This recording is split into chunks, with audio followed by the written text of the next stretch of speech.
Ben, let's go, ça marche. J'avais oublié d'enlever des trucs sur mon téléphone, évidemment que j'avais pas beaucoup de place. Bonjour à tous mes abonnés, aux frères et sœurs et aux amis. Mon rabbi, je te bénis, ainsi que tous les frères et sœurs, et puis les amis, voilà.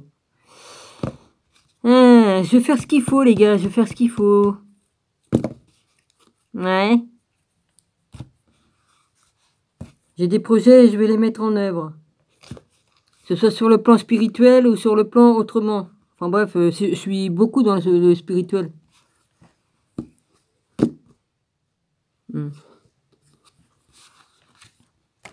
Alors, évidemment, hein, je voulais commencer vers je sais plus quelle heure, et puis du coup, ben, évidemment, il est 11h20 presque.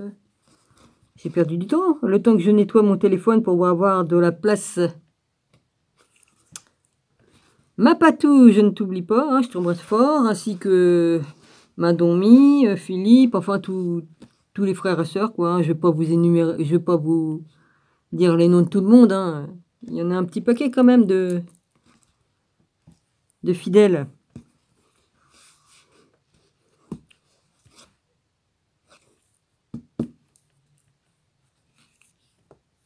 Non, ma Patou, c'est pas les trois machins là qui mettent les trucs vers le bas, hein, t'inquiète. C'est le Thaïlandais là qui est venu me casser les ovaires. Ça fait 2 fois qu'il vient me faire chier avec ses affaires de fesses. Bah, il a qu'à aller voir là où c'est que je suis pas. Hein. Et il n'a pas besoin d'entendre qu'est-ce que je dis ou d'écouter quoi qu'est-ce, hein, parce que vu les gestes que je fais, hein, ça parle d'eux-mêmes. Hein. Moi, je sais parler aussi avec les mains. Hein. C'est pratique comme tu es malvoyante, tu parles avec les mains, tu parles comme tu veux. Hein. Et, enfin...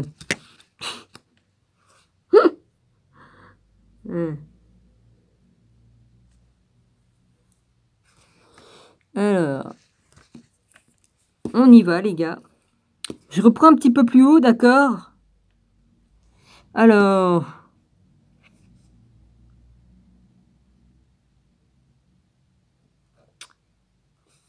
Matthieu insiste cependant sur la justice rendue par le Fils, notamment dans la parabole de l'ivraie du champ.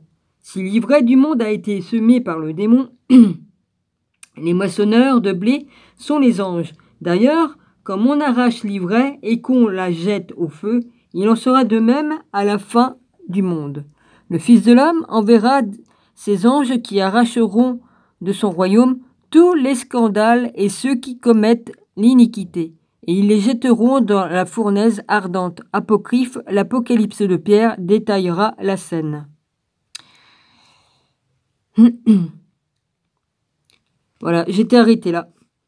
Les anges seront non seulement témoins du jugement, mais aussi ses acteurs et ses exécutants, ses liquidateurs, ministres du drame eschatologique. Ils viendront séparer les méchants d'avec les justes et ils les jetteront dans la fournaise ardente. La venue du jugement dernier s'accompagnera d'un cataclysme cosmique avec extinction du soleil et de la lune, chute des étoiles et ébranlement des puissances célestes. Au préalable, virgule, le Fils de l'homme enverra les anges qui, avec une trompette et une voix éclatante, rassembleront ses élus des 4 vents de la terre, du sommet des cieux jusqu'à leur dernière profondeur. B.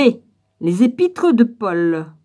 Quand la trompette de la résurrection sonnera le rassemblement des élus, l'ange ne tiendra qu'un rôle de héros, H-E-R-A-U-T, au signal donné.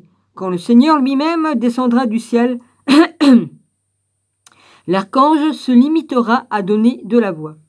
Comme les épîtres aux Thessaloniciens ne manquent pas de préoccupations eschatologiques, les anges y sont appelés à être les témoins de la puissance du Christ et de l'avènement des affligés, non du châtiment de l'Antéchrist.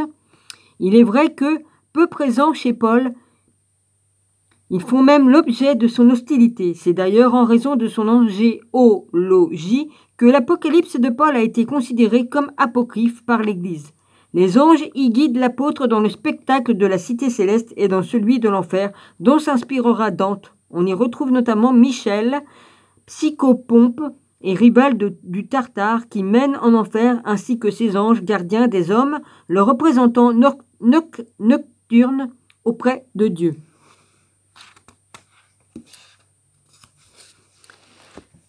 Ouais, bah j'ai encore pas mal de commandes à faire pour faire ce que j'ai à faire.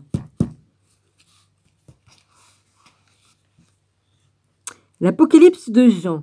Également peuplé d'anges, ce livre fut révélé à Jean par l'un d'eux. Dans sa lettre à chacun des anges préposés à la garde des 7 églises d'Asie mineure, l'apôtre confirme que les chœurs angéliques acclament Dieu. Je regardais encore et j'entendis la voix de beaucoup d'anges autour du trône et des êtres vivants et des vieillards. Leur nombre était des myriades de myriades et des milliers de milliers, qui disaient d'une voix forte, L'agneau qui a été immolé, il est digne de recevoir la puissance, la richesse, la sagesse, la force, l'honneur, la gloire et la louange. La liturgie des anges turiféraires, dont l'un présente à Dieu les prières des saints, est éternelle. Au sommet de la hiérarchie se tiennent les 7 anges aux 7 trompettes, annonciateurs des réalisations finales. Un autre ange puissant qui donne à Jean un petit livre dont il doit se nourrir, 3 autres anges encore. Il y a un secret là-dedans. Il y a un secret avec l'ange, là. Celui du petit livre. Il y a un secret. Un grand secret. Évidemment, je le connais, hein. Alors, le châtiment de Dieu vient quand, armé d'une faucille tranchante et entouré d'anges, le Fils de l'homme, l'agneau, le Verbe triomphant, se fait ange moissonneur et vendangeur. Conforme aux conceptions du temps, la mise en scène dramatique amplifie l'imagerie apocalyptique, où sont rassemblées toutes les fonctions des anges, à la fois témoins et acteurs, guides et interprètes des visions. Ainsi, les 7 anges des 7 coupes des dernières plaies montrent la Jérusalem céleste, femme de l'agneau. Il annonce les fléaux contenus dans les 7 coupes qui portent et dont la 7e représente la grande Babylone. Oh, je l'ai tiré dans mes tirages, moi, les 7 coupes. Ou grande prostituée. Ainsi, les anges transmettent des ordres, sonnent la trompette et apparaissent aux côtés du Fils de l'homme. Lors du jugement final, agents naturels, ils sont les gardiens des vents, les sauterelles dévastatrices que gouverne l'ange de l'abîme, ou exterminateurs, les astres porteurs de châtiment. L'un est ange de l'eau, moissonneur et vendangeur des nations, et il sépare le bon grain de l'ivraie et exécute les sentences selon diverses modalités. Il proclame le décret divin et l'accomplissement confirme les prédictions du Christ et son rôle du juge final. Mais c'est leur fonction militaire qui donne le plus de relief aux anges. Un grand combat oppose dans le ciel Michel et ses anges au grand dragon, à l'antique serpent devenu Satan ou le diable. Ailleurs, l'ange descendu du ciel enchaîne celui-ci pour 1000 ans et le jette dans l'abîme. Enfin, dans la lutte entre la bête et le Verbe divin, les armées qui sont dans le ciel le suivaient sur des chevaux blancs revêtus d'un fin lin blanc et pur. Comme le Verbe se passe d'eux pour vaincre, les anges se contentent de l'escorter. J'ai une vision de tout ça. J'ai une vision avec notre Seigneur sur son cheval blanc, avec sa couronne et tout ça, et sa cape rouge là. Il s'est arrêté devant moi et puis il m'a présenté une pierre blanche, voilà. Bon, j'en dis pas plus parce que j'en dis pas plus, c'était pour entre lui et moi.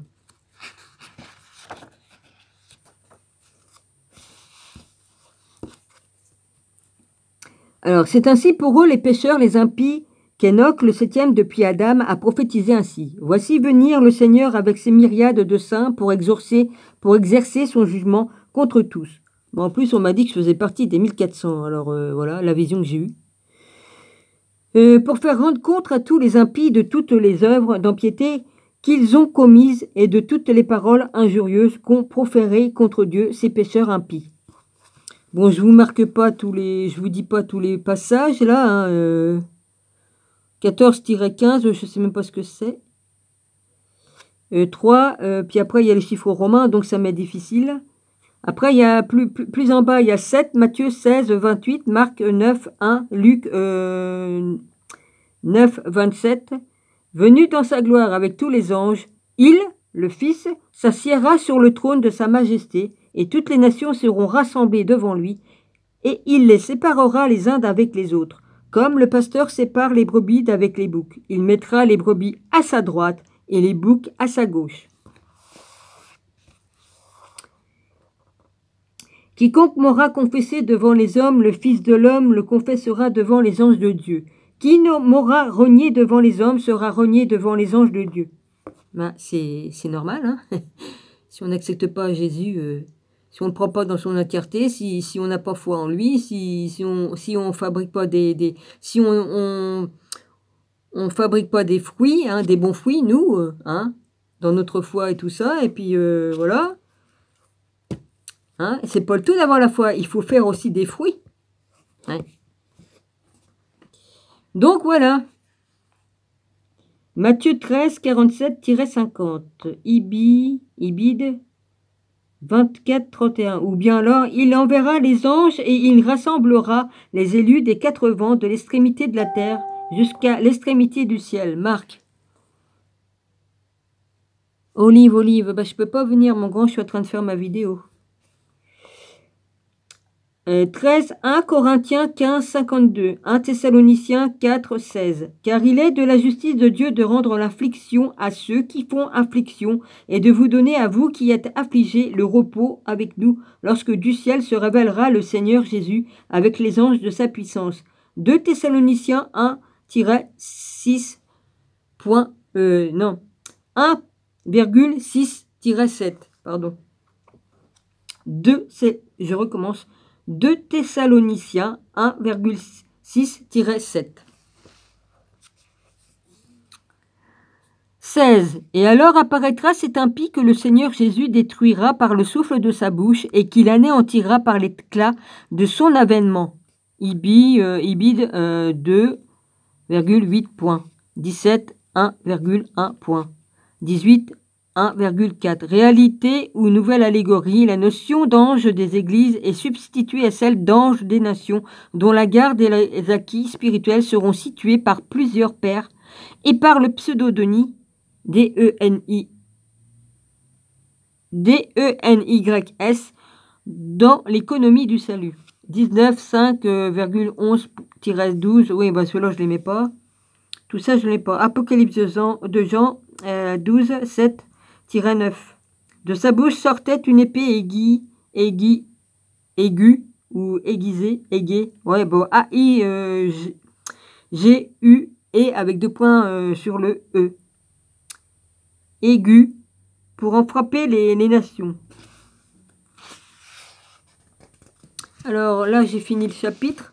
Regardez comme c'est beau. C'est dommage que c'est pas en couleur.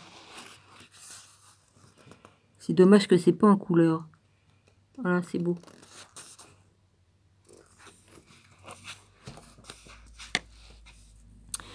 Alors, chapitre 6, rapport controversé des anges avec le cosmos.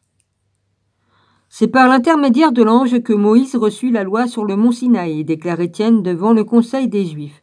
Si l'épître aux Hébreux confirme la parole annoncée par les anges, celle aux Éphésiens précise que le mystère de la venue du Christ leur est resté caché jusqu'à ce que l'Église le leur révèle. Paul donne une explication implicite de cette double affirmation dans sa première épître aux Corinthiens. Que la loi mosaïque, comment qu'on dit, mosaïque, ouais c'est ça, n'ait pas été remise par Dieu lui-même, limite sa portée au temps ancien. D'une part, que les anges aient laissé dans l'ignorance de son prolongement évangélique permettent de comprendre pourquoi le Christ n'a pas été reconnu par les Juifs. D'autre part, en effet, la connaissance de ce mystère aura entraîné celle des guides d'Israël confidents des anges. On remarquera que les anges ignorent tout autant le secret du second avènement christique. Comme les anges sont cités ici ou ailleurs en même temps que des puissances cosmiques et d'autres armées astrales, leur rapport à elles font évidemment question.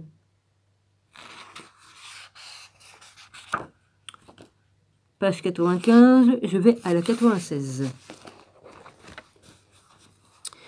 Divergence entre auteurs des épîtres. Chez Paul, il y a A. Chez Saint Paul. Les puissances comme signes du zodiaque. Le rôle des anges se trouve minimisé par leur ignorance des grands mystères divins. C'est presque de manière hostile que Paul affirme leur subordination au Christ, les dénonçant même comme des entraves possibles à la gestation du nouveau cosmos où les fidèles vivront en esprit. Car la fin suivra, quand le Christ aura remis le royaume à Dieu et au Père, quand il aura anéanti toute principauté, toute domination et toute puissance, car il faut qu'il règne jusqu'à ce qu'il ait mis tous ses ennemis sous ses pieds.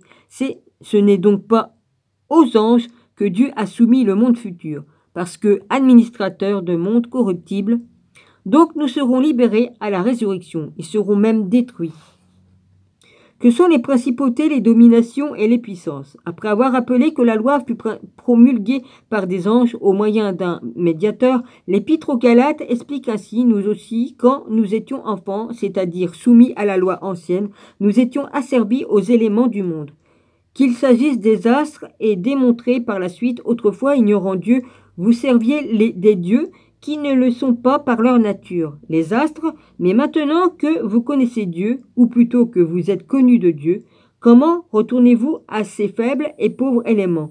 Les astres auxquels vous voulez de nouveau vous asservir, vous observez certains jours, certains mois, certains temps et certaines années. Le mot grec pour désigner ici des éléments par rapport à leur ensemble, aux traits, aux planètes, en tant que signe du zodiaque. De fait, les Juifs soumettaient eux aussi leur liturgie à un calendrier astral. Mais parce que les anges, comme puissance zodiacale ou armée du ciel, sont désormais et éternellement sous l'autorité du Christ cosmique, nous ne devons plus nous soumettre à eux, ni leur vouer un ce culte, déjà dénoncé par Étienne. Et Paul de rappeler en quoi il consiste. Si donc vous êtes morts avec le Christ aux éléments de ce monde, si vous ne croyez plus aux influences astrales, pourquoi vous imposez-vous ces préceptes? Pourquoi vous impose-t-on ces préceptes comme si vous viviez dans le monde? Pourquoi vivez-vous sous ces influences qui commandent les préceptes et les ordonnances humaines? Ne mange pas, ne goûte pas, ne touche pas. Ah, en ce moment, on n'a plus le droit de tout ça, hein. Ah non, non, non. Pas touche. Ah non, non. Nous, faut qu'on fasse... hein? Il faut plus qu'on soit... Il faut qu'on fasse la distanciation. Par contre, les élus... Oh mon Dieu, excuse-moi Seigneur. Les élitrons, là, hein, ceux qui sont en haut de la pyramide, ah bah eux, ça se touche bien, ça fait des partouzes, ça fait tout, hein. Il n'y a pas de distanciation ni rien du tout, pas de muselière, rien. Pas de piqûre de rappel, rien. Eux, ils prennent pas, eux. Non, non. Oh bah non, ils vont pas s'exterminer eux-mêmes, hein. J'ai peut-être dit un mot de trop, là.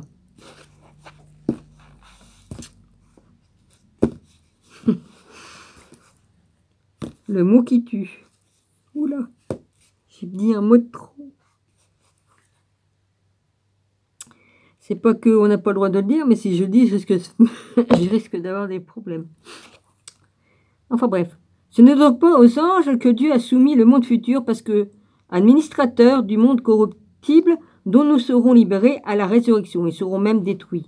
Que sont les principautés, les dominations et les puissances? Après avoir rappelé que la loi fut promulguée par des anges au moyen d'un médiateur, l'Épître aux Galates explique ainsi que nous aussi, quand nous étions enfants, c'est-à-dire, je relis le même truc, dire soumis à la loi ancienne, nous étions asservis aux éléments du monde. Qu'il s'agisse des astres est démontré par la suite. Autrefois, ignorant Dieu, vous serviez des dieux qui ne le sont pas par leur nature, les astres, mais maintenant que vous connaissez Dieu, ou plutôt que vous êtes connus de Dieu, comment retournez-vous à ces faibles et pauvres éléments? Les astres auxquels vous voulez de nouveau vous asservir vous observent certains jours, certains mois. Vous observez certains jours, certains mois, certains temps et certaines années. Je ne savais plus si j'avais lu après, c'est pour ça que je ne sais plus, j'ai reparti là-bas. Le mot grec pour désigner ici des éléments par rapport à leur ensemble a trait aux planètes en tant que signe du zodiaque. Du fait, les Juifs soumettaient eux aussi leur liturgie à un calendrier astral. Voilà, je ne sais plus si j'avais lu jusque-là. Mais parce que les anges comme puissance zodiacale ou armée du ciel sont désormais et éternellement sous l'autorité du Christ cosmique, nous ne devrons plus nous soumettre à eux. Ah, bah non, je l'ai lu ça. Ni leur vouer ce culte, déjà dénoncé par Étienne. Et Paul de rappeler en quoi qu'il consiste, en quoi il consiste. Si donc vous êtes mort avec le Christ aux éléments de ce monde, si vous ne croyez plus aux influences astrales, pourquoi vous imposerait-on des préceptes comme si vous viviez dans le monde? Bon, je l'ai lu, ça aussi, ça y est, ça me revient. Pourquoi vivez-vous sous cette influence qui commande des préceptes et des ordonnances humaines? Ne mangez pas, ne goûtez pas et ne touchez pas. Ah oui, j'étais arrivé là. Bon, bah c'est pas grave, hein, les amis. Hein. Vaut mieux se répéter que de se tromper puis de partir après sur un autre bout et puis qu'il manque un bout. Bon, tant pis. Hein. Affirmation de la primauté du Christ sur les anges. L'ange qui révèle l'Apocalypse à Jean refuse pourtant d'être adoré par lui. Adore Dieu, lui dit-il. Longuement exposé dans l'épître aux Hébreux, la primauté de Dieu sur les esprits dont la mission se limite à exercer un ministère en faveur de ceux qui doivent hériter du salut est réaffirmée dans l'épître aux Colossiens. Non seulement le Christ cosmique domine les gloires astrales, il les a asservies aussi, et Paul de revenir sur les pratiques ancestrales observées en raison de ces puissances, que personne ne vous juge sur le manger ou sur le boire, ou à propos des jours de fête, ou des néoménies, ou des Shabbats. Ces réaffirmations de la prééminence du Christ s'expliquent donc par les conceptions du temps dont témoigne un apocryphe comme les Actes de Pierre et des 12 apôtres où le Christ révèle le double aspect d'un ange et d'un guérisseur des âmes. Même Pierre et Jude s'en prennent à ceux qui rejettent les pratiques juives et insultent les esprits astraux, c'est-à-dire les anges. En fait, dira Renan, les propres affirmations de Jésus portent en germe la doctrine qui devait plus tard faire de lui un hypostase divine. Un hypostase divine, c'est ça. En l'identifiant avec le Verbe, ou Dieu second, ou Fils aîné de Dieu, ou ange Métatron, excusez-moi, que la théologie juive créait d'un autre côté. B. Dans l'épître de Jude. B. Dans l'épître de Jude. Les impies qui s'adonnent à la luxure, ils sont comparés aux égrégores, aux débauchés de Sodome et de Gomorrhe. Ensuite, un amalgame s'ensuit entre les relations contre nature entre filles des hommes, pédérastie, et les insultes faites aux gloires. Ce qui sert d'argument n'est pas moins surprenant lorsque l'archange Michel, disputant avec le diable, lui contestait le corps de Moïse. Il n'osa pas porter contre lui un jugement injurieux, mais il dit que le Seigneur te commande. L'explication suivante. Oh, puis moi j'ai osé l'engueuler, moi, bidule. Bah, étant donné que j'ai créé les anges là-haut en tant que la Sophia, les anges, tout ça, j'ai le droit de les engueuler, hein, quand même. Hein. J'ai fait une bêtise, d'accord, mais bon... hein. Je parle de la bêtise d'avoir créé ce truc-là. Bon, s'il faut pas l'insulter, je l'insulterai pas, mais il m'emmerde plus en tout cas, hein. Il m'emmerdait, hein, tout le temps, hein. Voilà. Hein, il faisait de la télépathie dans ma tête, et puis vas-y, hein, et puis il mettait des trucs, et puis enfin bon, comme on est attaqué par le malin, il nous attaque, hein, il essaie toujours de nous détourner de notre Seigneur, hein. Voilà. Puis nous faire dire des trucs qui sortent pas de notre bouche, mais qui vient de lui, hein. Bon, ben, il sait y faire, hein. Ouais, le Seigneur, il sait tout ça, hein, parce que Jésus, il sait tout ça, il sait tout, parce que moi, je me confie au Seigneur, hein, je lui dis tout. Donc, et au Père aussi, hein. Donc, voilà, il est au jus et au courant. Alors, l'explication suivante, bah, si vous croyez, comme on vient vers Jésus, hein, on est persécuté, hein, ça c'est obligé, on est persécuté. Bah oui, l'autre, il veut pas qu'on aille vers notre Seigneur. Il n'a pas du tout envie qu'on aille vers notre Seigneur. Et il faut tenir bon, et puis il faut pas se laisser faire, hein. Il faut pas.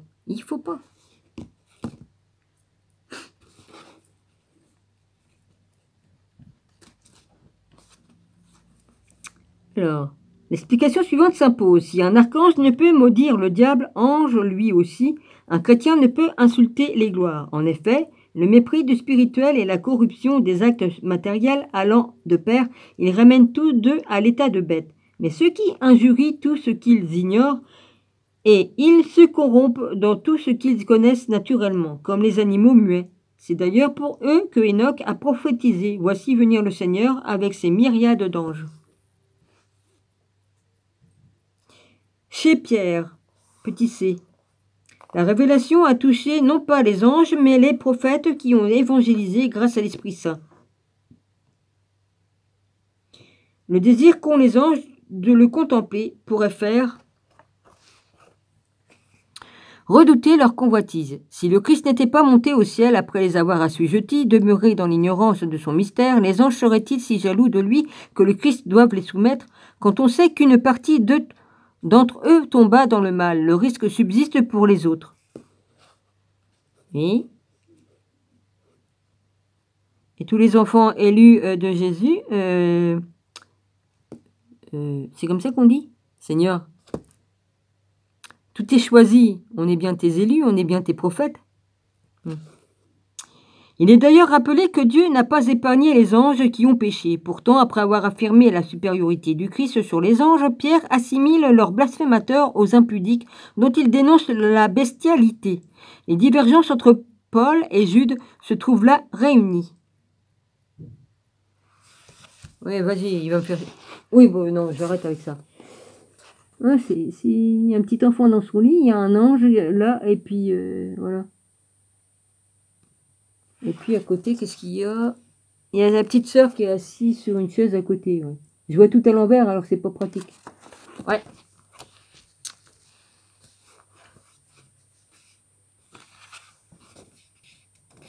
Alors il y a des notes. C'est lui, Moïse, qui, lors de l'assemblée du peuple au désert, était avec l'ange, qui lui parlait sur le mont Sinaï, ainsi qu'avec nos pères. Lui qui reçut des oracles vivants pour nous les donner. Alors, si lui, il a le droit de recevoir des oracles, pourquoi je ne me servirais pas d'oracle, hein? C'est marrant ça quand même, hein, Seigneur Jésus. De toute façon, j'ai demandé la permission, alors vas-y, hein. On m'a pas dit non, donc c'est bon. Je demande toujours la permission, moi, pour faire certaines choses. C'est donc vous qui avez reçu... de toute façon, j'ai des dons. Hein. Le Seigneur m'a donné des dons. Hein. Je peux prophétiser, j'ai des visions, des révélations et tout ça. Bon, j'en ai eu beaucoup. J'ai eu des miracles aussi dans ma vie. Bon, voilà, hein, par la grâce de Jésus, par Dieu. Donc...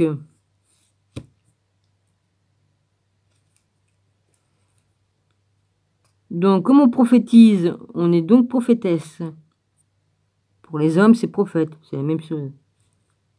C'est donc vous qui avez reçu la loi par le ministère des anges. Actes des apôtres 7, 38 et 53. Alors après, il y a numéro 2, 2 en chiffres romains, et puis après, virgule, 2 points.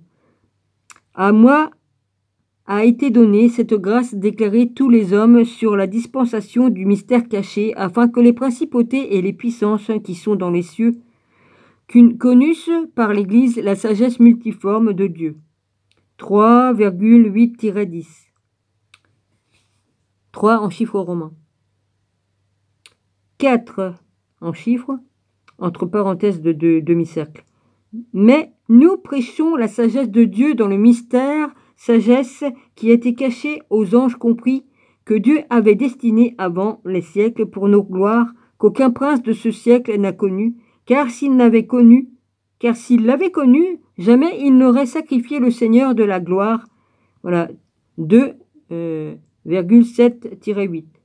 Mais pour ce jour et cette heure, personne ne le sait, pas même les anges du ciel. Il n'y a que le Père. Matthieu 24, 36. Oui, il n'y a que le Père qui connaît l'heure exacte. Mais on a quand même des indices qui nous donnent la saison. On peut se référer à une saison, comme... et ça nous met à peu près vers quand, quoi.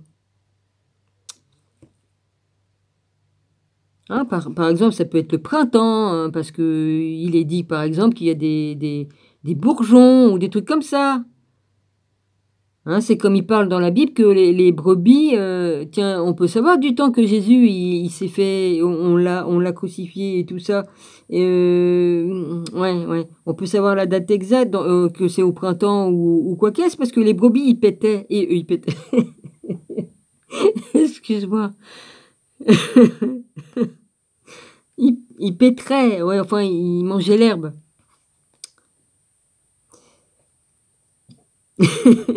J'ai fait un lapsus. Aïe aïe aïe. C'est sûr qu'il doit péter. Non, mais ça me rappelle ma chienne, c'est pour ça. Ma chienne avait peur comme... Une fois, ma chienne, elle a lâché un paix, elle a eu peur. Elle s'est retournée d'un seul coup pour regarder vers ses fesses. Ah, mais mon Dieu, c'était grandiose ce jour-là. Ouais, elle avait peur. Elle avait peur de ses paix. En plus, j'étais pliée en deux ce jour-là. Évidemment. Bon, excusez-moi, hein, je retourne. Alors...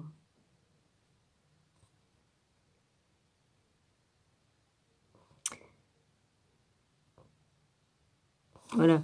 Mais mais en tout, numéro 6, nous triomphons par celui qui nous a aimés, car je suis certain que ni mort, ni vie, ni ange, ni principauté, ni puissance, ni chose présente, ni chose future, ni violence, ni ce qu'il y a de plus élevé, ni ce qu'il y a de plus profond, ni aucune autre créature ne pourra nous séparer de l'amour de Dieu manifesté en Jésus-Christ, notre Seigneur. Romains 8, 37-39. Amen.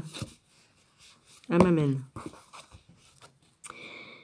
7, 1 Corinthiens 15, 24, 25, Hébreux 2, 5, 1 Corinthiens 15, 51-53, Galates 3, 19, numéro 10, numéro 11, Ibid 4, 3, Ibid 4, 8-10. Cherchez pas à comprendre, hein, vas-y. Un peu d'astrologie juive. Bon, il y a de l'astrologie juive. Ouais, bon.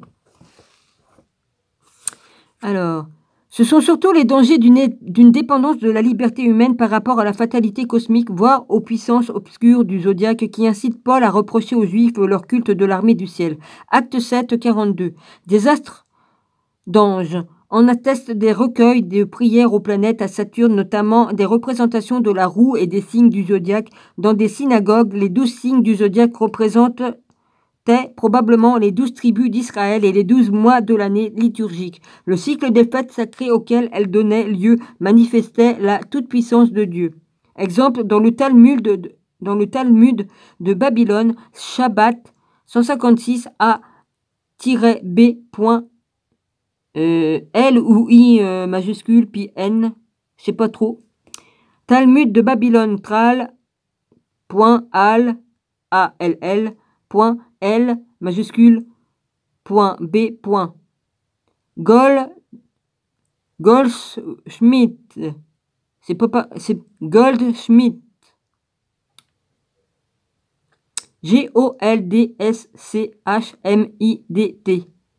12 volumes, plus 1 volume, d'index par R. Eldelman Kompendag, 1959. Rabbi Anima Bar Hama y affirme que depuis la destruction du temple, Dieu a abandonné Israël aux influences des puissances astrales. Conformément à la Bible, deux autres docteurs limitant ce déterminisme aux nations païennes, dont chacune a été laissée par Dieu à la garde d'un ange prince, le Créateur s'occupe lui-même du peuple élu, à moins que par son intermédiaire, Michel, notons que le caractère astral des anges princes est ici unanimement reconnu, comme le peuple d'Israël est désormais privé de sa terre. Cette fatale soumission poursuivent-ils serait d'autant plus dommageable qu'elle n'assujettirait plus la nation, mais chaque juif, en particulier légitimement tenté par la divination astrale, par l'astrologie. Cette crainte est d'autant plus opposable à Rabbi Anima que celui-ci reconnaît aux planètes et plus particulièrement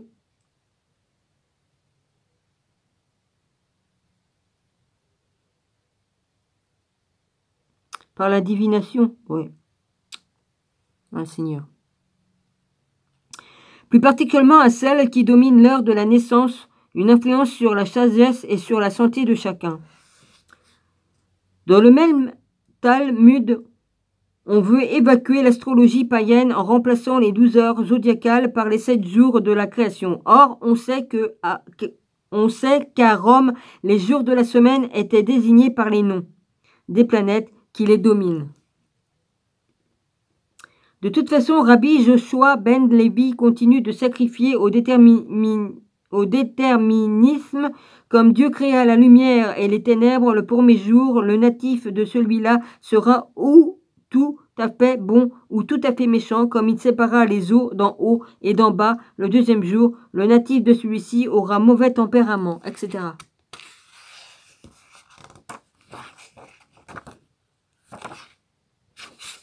Oh! Fidèle, tu te reconnaîtras, ma belle? J'espère que tu vas bien. Je dis fidèle, mais tu t'appelles autrement, mais tu te reconnaîtras. Qu'une part fut laissée au libre arbitre, le milieu juif connu lui aussi une déterminisme angélo-astral, souvent dénoncé depuis que Dieu ordonna à Abraham d'en finir avec son astrologie. Nous devons nous soumettre au Christ seul afin que son nom, tous genoux fléchissent dans les cieux, sur la terre et dans les enfers. Philippiens 11, c'est 11 ou 2. Ces chiffres romains, ça fait 2, sinon si c'est des chiffres, c'est des 1, on dirait que c'est des 2. 2L, ça fait 2.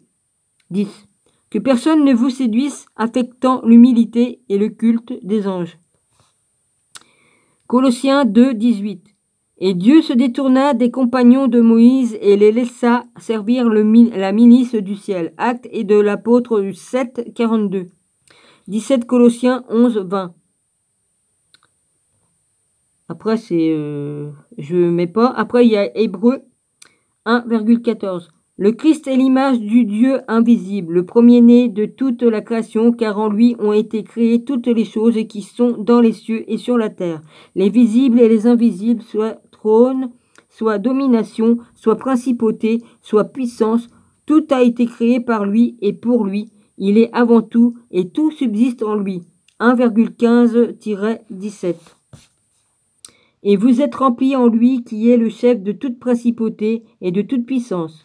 2, 10. Ailleurs, Dieu a déployé la vertu de sa force en Christ, le ressuscitant d'entre les morts et le plaçant à sa droite dans les cieux, au-dessus de toute principauté, de toute puissance, de toute vertu, de toute domination et de tout nom, qui se peut nommer non seulement non seulement dans ce siècle, mais aussi dans le futur. Et il a mis toutes choses sous ses pieds. Éphésiens 1,19-22.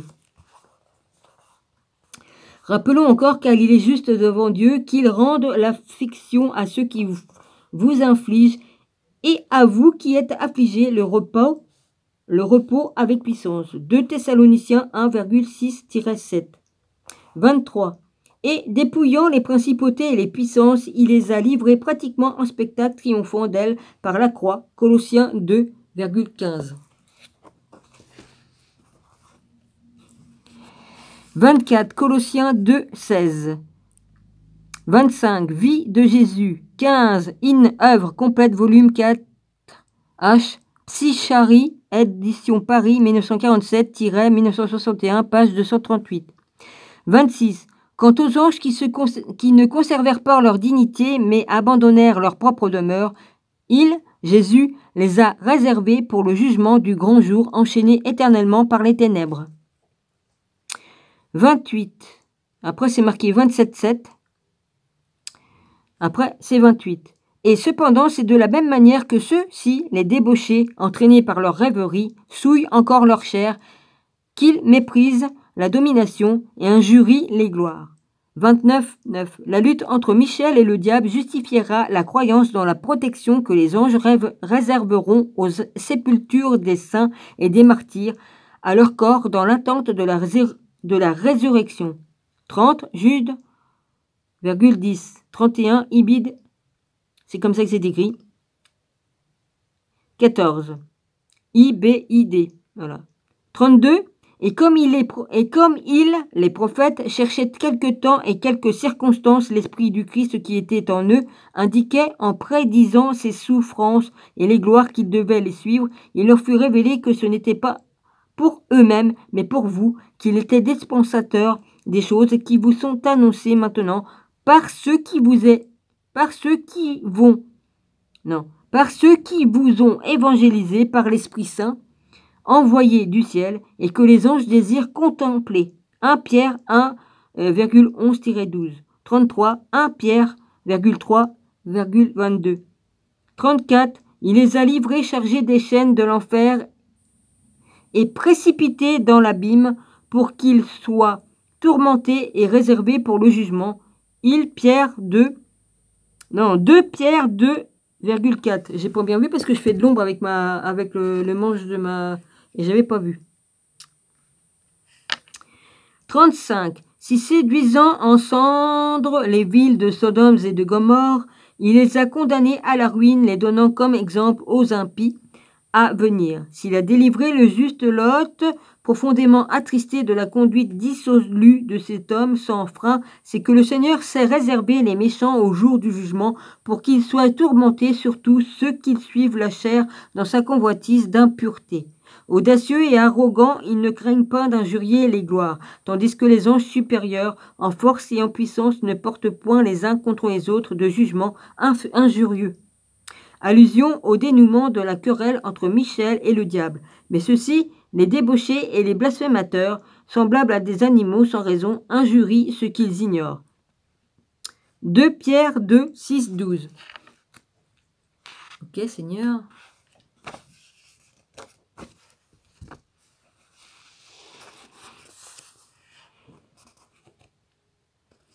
Ouais, bon, on le voit. Après, l'autre côté, il n'y a rien à voir, mais je croyais qu'il y avait une petite image au-dessus, mais non. Il n'y a pas grand, non.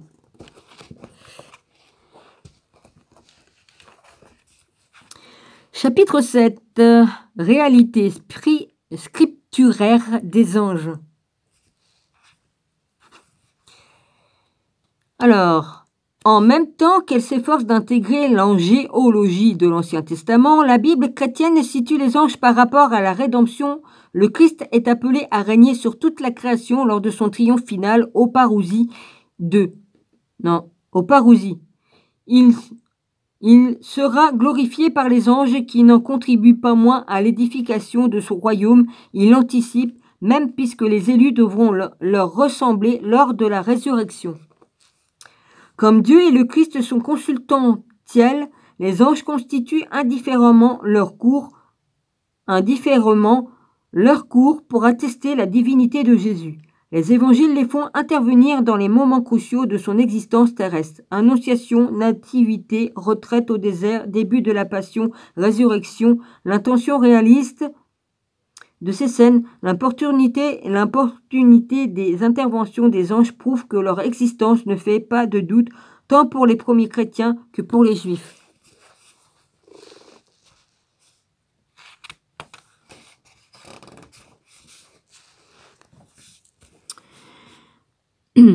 Une même certitude se rencontre dans les actes des apôtres quand les anges se manifestent lors de l'ascension et qu'ils interviennent efficacement pour protéger la nouvelle communauté libération de Pierre et des apôtres, envoi de Pierre, conversion de Corneille, châtiment d'Hérode, sauvetage de Paul. L'existence des anges est indissociable de celle des démons, ces esprits mauvais tombés d'un état d'excellence parce que Jésus prend la possession pour une œuvre démoniaque. Il exorcise, expulse le démon du lunatique, en fait un épileptique. Il dénonce Satan comme prince de ce monde et semeur de l'ivraie.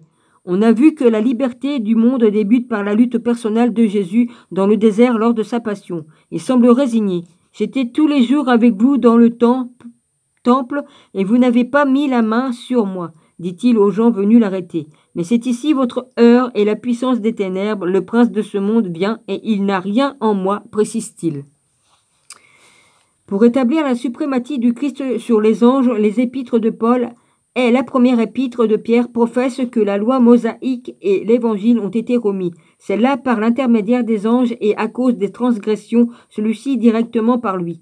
Le vocabulaire paulinien ne concerne pas seulement les anges, mais toutes les puissances invisibles.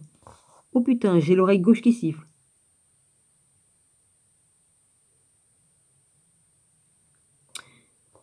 Domination, principauté et vertu. Ben, retour à l'envoyeur, hein. Direct. Principauté et vertu sans remettre en cause la prééminence du Christ. Le deuxième sans remettre du coup, ben, je sais plus où c'est que j'étais. La deuxième, domination, principauté et vertu sans remettre. Bon, je reprends un peu plus haut. Le vocabulaire paulinien ne concerne pas seulement les anges, mais toutes les puissances, ces invisibles trônes, domination, principauté et vertu, sans remettre en cause la prééminence du Christ. La deuxième épître de Pierre et celle de Jude réprouve le dénigrement des puissances célestes dont le caractère astral commande les pratiques juives. À l'exception de la glorification du Christ par les anges descendus du ciel pour l'escorter dans son ascension de l'ange miraculeux, de la piscine probatique et de ceux de la résurrection, l'évangile de Jean fait presque l'économie du sujet, alors que son apocalypse, qui appartient au genre privilégié par l'époque intertestamentaire, en regorge. Dans tous ces cas, l'existence des anges comme messagers intervenant de manière soudaine et selon les ordres de Dieu est réaffirmée tant pour Paul que pour la Bible juive. Ils sont aussi des éléments, on dit Torah les gars, des éléments du monde indépendamment de ses aspects animistes. L'économiste du salut oblige l'apôtre à reconnaître avec les rabbins le rôle ministériel des anges. Ainsi, celui qui frappe l'armée de Sénachérib fait plus que symboliser la volonté divine. Il l'exécute par le moyen d'une épidémie. Note Matthieu 17, 14 et SV. 1 Matthieu 17. Ben, il y a un 1 devant. Dans un demi-cercle de chaque côté. 2 Luc 4, 6. Jean 12, 31. 14, 30, 16, 11. 2 Corinthiens 4,4.1. Jean 5,19. 3, entre parenthèses, Matthieu 13, 38-39. 4, entre parenthèses, Luc 22, 53. 5, Jean 14,30. 6, Galates 3, 19, point virgule, Hébreux 2 en chiffres romains et 2 en chiffres.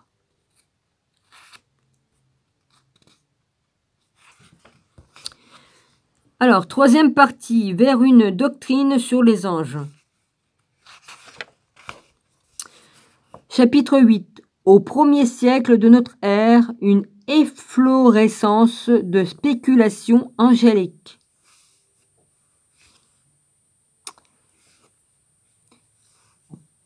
Excusez-moi, je suis obligée de... Je rote ou... Je peux pas faire autrement, faut que ça sorte. Hein.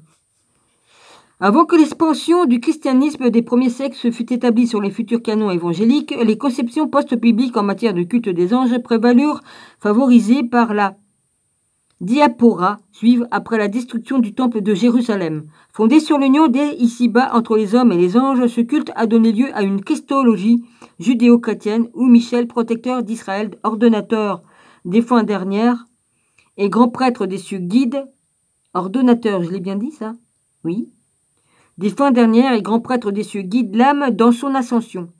Qu'il siégea à la droite de Dieu entretient la confusion. Le personnage du Christos, Michael, faisant concevoir la christologie comme un angélologie, c'est comme archange ou messager suprême que Jésus avait enseigné, l'évangile ou bonne nouvelle.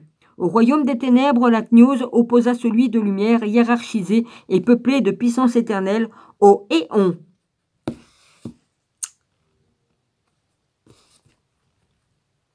Et de messagers angéliques dont les apparitions devaient aider l'adepte à s'unir par illumination intérieure à son essence spirituelle. Des éons, ça fait des siècles et des siècles, des millénaires, des millénaires. Voilà ce que ça veut dire, des éons et des éons. C'est tellement vaste, c'est tellement grand, c'est tellement gigantesque. Enfin bref, voilà. Page 111, je vais à la 112. Le rôle des anges comme guide dans l'ascension des cieux successifs se retrouva dans les apocryphes chrétiens. Ainsi, dans l'Apocalypse de Paul, un ange conduisait le héros au lieu de séjour des justes et à la cité céleste, puis à la rivière de feu réservée aux damnés, notamment aux hérétiques et à nombre d'ecclésiastiques. Les anges gardiens y avaient pour mission de veiller sur les hommes et de les représenter nuitamment auprès de Dieu. Vision encore teintée de paganisme, le fleuve Tartare et Michel rivalisaient dans la conduite des âmes, les uns charriés en enfer, les autres guidés vers le ciel. D'ailleurs, la philosophie néo-platonicienne à laquelle le christianisme ne cessa de faire des emprunts terminologiques situait les dieux païens dans une perspective unitaire monothéisme. C'est ainsi que Proclus associa les dieux et les anges inconnaissables. Cela ne pouvait se révéler que par ceux qui en étaient les théophanies, l'émanation, une activité particulière, le mode des transmissions énergétiques aux univers comme les dieux et leurs anges, correspondant, tendaient vers l'unité. Ceux-ci pouvaient être nommés par cela. Ces dieux-anges formaient une hiérarchie de 3 ordres dont l'ensemble était réparti en 9 degrés. Moi, je fais ça aussi. Moi, ça me plaît. Moi, j'adore lire tout ça. Et puis, en plus, ça peut aider toutes les personnes qui tirent les cartes ou qui font de la voyance ou qui sont médiums. C'est intéressant d'apprendre les anges. Je pense que vous allez aimer. Élaboration, il n'y a pas que vous qui va aimer, mais bon, évidemment, mais voilà, je dis ça, voilà. Hein. Élaboration de l'angélologie chrétienne. Terminologie et nature des puissances célestes sont fort imprécises dans la Bible chrétienne qui leur est parfois hostile par l'union proclamée de nature divine et humaine. Je relis la même chose, mais qu'est-ce que je fous, moi? Attends, excusez-moi.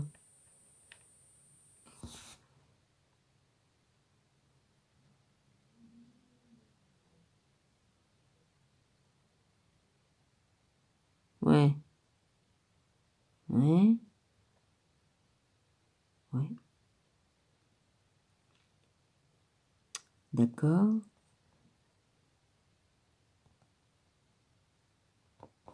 Ok. Proclus, je l'ai lu. Voilà. Était réparti en 9 degrés. D'accord. Donc, je dois continuer là-dessus. Élaboration de l'angélologie chrétienne.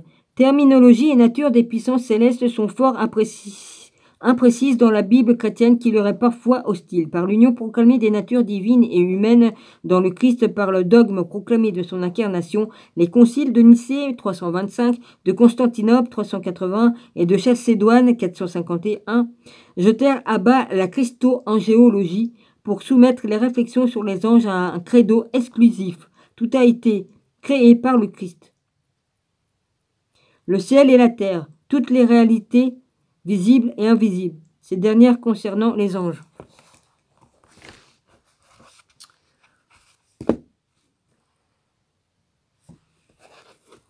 Les pères de l'Église allaient donc combattre ce syncrétisme qui assimilait anges et Christ aux dieux et aux demi-dieux du paganisme. Ils réservèrent aux anges un large part dans l'exposé de la rédemption et dans la piété. Hermas avait déjà, H-E-R-M-A-S, avait déjà donné une doctrine nette de l'ange gardien, Origène, 3e siècle, avait déclaré l'ange faillible et doté d'un corps subtil situé le combat entre bons et mauvais anges au cœur de l'âme. Cette vulnérabilité des anges expliquait la chute de Lucifer. Au IVe siècle, les théologiens Basile de Césarée, Grégoire de Naziance et Grégoire de Nice nièrent le péché et un corps subtil chez les anges. Ils confirmèrent leur antériorité par rapport à la création ainsi que leur nature spirituelle et intelligible. Ils affirmèrent enfin la possibilité de vivre angéliquement en esprit. aux 7 classes d'anges que la Bible chrétienne ne fait que citer ange, archange, trône, seigneurie ou domination, principauté ou archonte, autorité et vertu. Et archonte, mauvais. C'est mauvais, mauvais, mauvais. C'est pas des anges, c'est pas... Autorité et vertu, comme autre puissance. Les constitutions apostoliques, 380, ajoutèrent. Qu'est-ce que tu bois, connard? De toute façon, comme il boit pas, il fait des choses sexuelles, enfin bref. Putain. Puis il faut voir tout ce que j'entends, il faut que je vis avec ça, là, comme j'entends des choses, je suis obligée de voir les images, parce que, oui, bah, c'est pas marrant d'avoir me foutre des pareilles visions, là, vas-y. Ajoutèrent les séraphins et les chérubins de la Bible hébraïque qualifiée d'Ancien Testament. 2 réaménagements des gouvernements célestes s'ensuivirent. Apocryphe tardif, le testament d'Adam expliquait le service des anges selon le plan divin et donnait une interprétation assez matérielle du ravissement de saint Paul. De toute façon, il en fait exprès pour que je l'entende. N'avait-il pas dû s'apercevoir les hiérarchies angéliques depuis le IIIe siècle? À ce propos, Denis déclarait ne rien enseigner par lui-même, mais transmettre la doctrine des saints qui ont joui... oh bah ça tombe bien. Excusez-moi. Du spectacle des anges. Oh Seigneur, on m'épargnera jamais. C'est par le ministère des anges que l'ascension vers les choses d'en haut nous est procurée, avait dit Hilaire. Ils sont les véritables leviers envoyés au secours de ceux qui doivent recevoir l'héritage du salut pour les élever dans les hauteurs de la vertu, avec précisé Grégoire de Nice.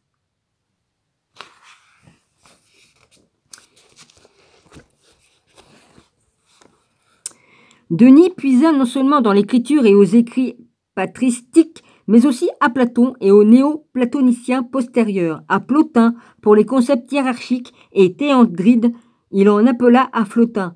Dans son effort d'allier théologie, philosophie et révélation, il eut recours à Hiéroté,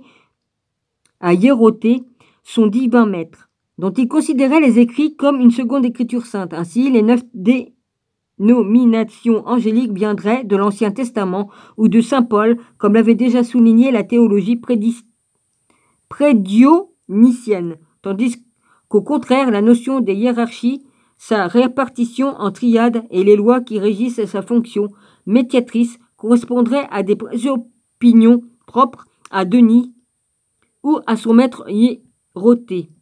L'intention manifeste est de réconcilier la sagesse et la réflexion philosophique avec une révélation d'ordre extra-rationnel et de souligner l'harmonie qui existe entre ces 2 catégories, celle du savoir et celle de la divination. Dans sa hiérarchie céleste à laquelle tous les ouvrages de doctrine sur les anges allaient se référer depuis la somme théologique de saint Thomas d'Aquin jusqu'aux vulgarisations les plus récentes de Denis l'Aréopagite, ou plus exactement le pseudo-Denis, aboutit à un mysticisme qui fut autorisé sans que l'Église le reconnût jamais officiellement, l'ordre supérieur plus proche pour sa dignité même de sanctuaire secret, initi, mystérieusement le second ordre, celui-là qui se compose des saintes seigneuries, des puissances et des pouvoirs, révèle les mystères moins secrètement dans la première hiérarchie, mais moins ouvertement que la dernière. Ainsi, c'est à l'ordre des principautés, des archanges et des anges qu'appartient la fonction révélatrice. C'est à lui qui, à travers les degrés de sa propre ordonnance, préside aux hiérarchies humaines afin que se produise de façon ordonnée l'élévation spirituelle vers Dieu. Arrête de faire tes cris de sauvage. Putain, vrai. Bah, je peux me permettre, parce que, vas-y, il se comporte pas comme un humain normal, vu ce qu'il fait, non.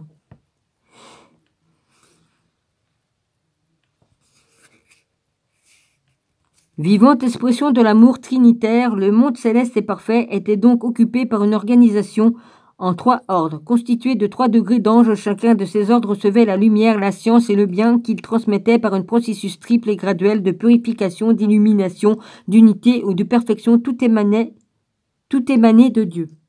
La purification par le feu ainsi que toutes les opérations théarchiques appartenaient aux séraphins. En effet, reflétées à travers les essences supérieures, elles se répandent sur toutes les autres proportionnellement à la part que chacun d'elles prend à l'œuvre divine. Après Origène et Grégoire de Naziance, avant Thomas d'Aquin qui s'attachera aux modalités, le pseudo-Denis lia le degré d'illumination des anges à celui de leur nature, non à leur obtention de la grâce. La relation aux médiations réciproques entre la hiérarchie des anges et celle de leur aptitude spirituelle consistait donc en ce que l'irradiation descendante de la lumière divine et l'illumination ascendante des ordres se répondent plus lucides et plus puissantes. Les anges supérieurs disposaient ainsi les inférieurs à s'unir à la vérité divine par leur amour et leur vertu. Ils se manifestaient à ces derniers dont les connaissances innées se trouvaient éveillées. L'ange supérieur enrichissait aussi son subalterne de nouvelles connaissances quand on lui transmettait des messages divins adaptés à son mode de compréhension. Ces messages informaient davantage sur les plans du salut, de l'unité retrouvable dans la perfection du Verbe et grâce à laquelle nous serons comme les anges de Dieu dans le ciel. Amen. On peut affirmer qu'au plan inférieur, l'illumination d'un homme était proportionnelle à sa participation au divin. Dès lors, la contemplation du mystère de la Trinité ne se pouvait sans initiation à la hiérarchie angélique.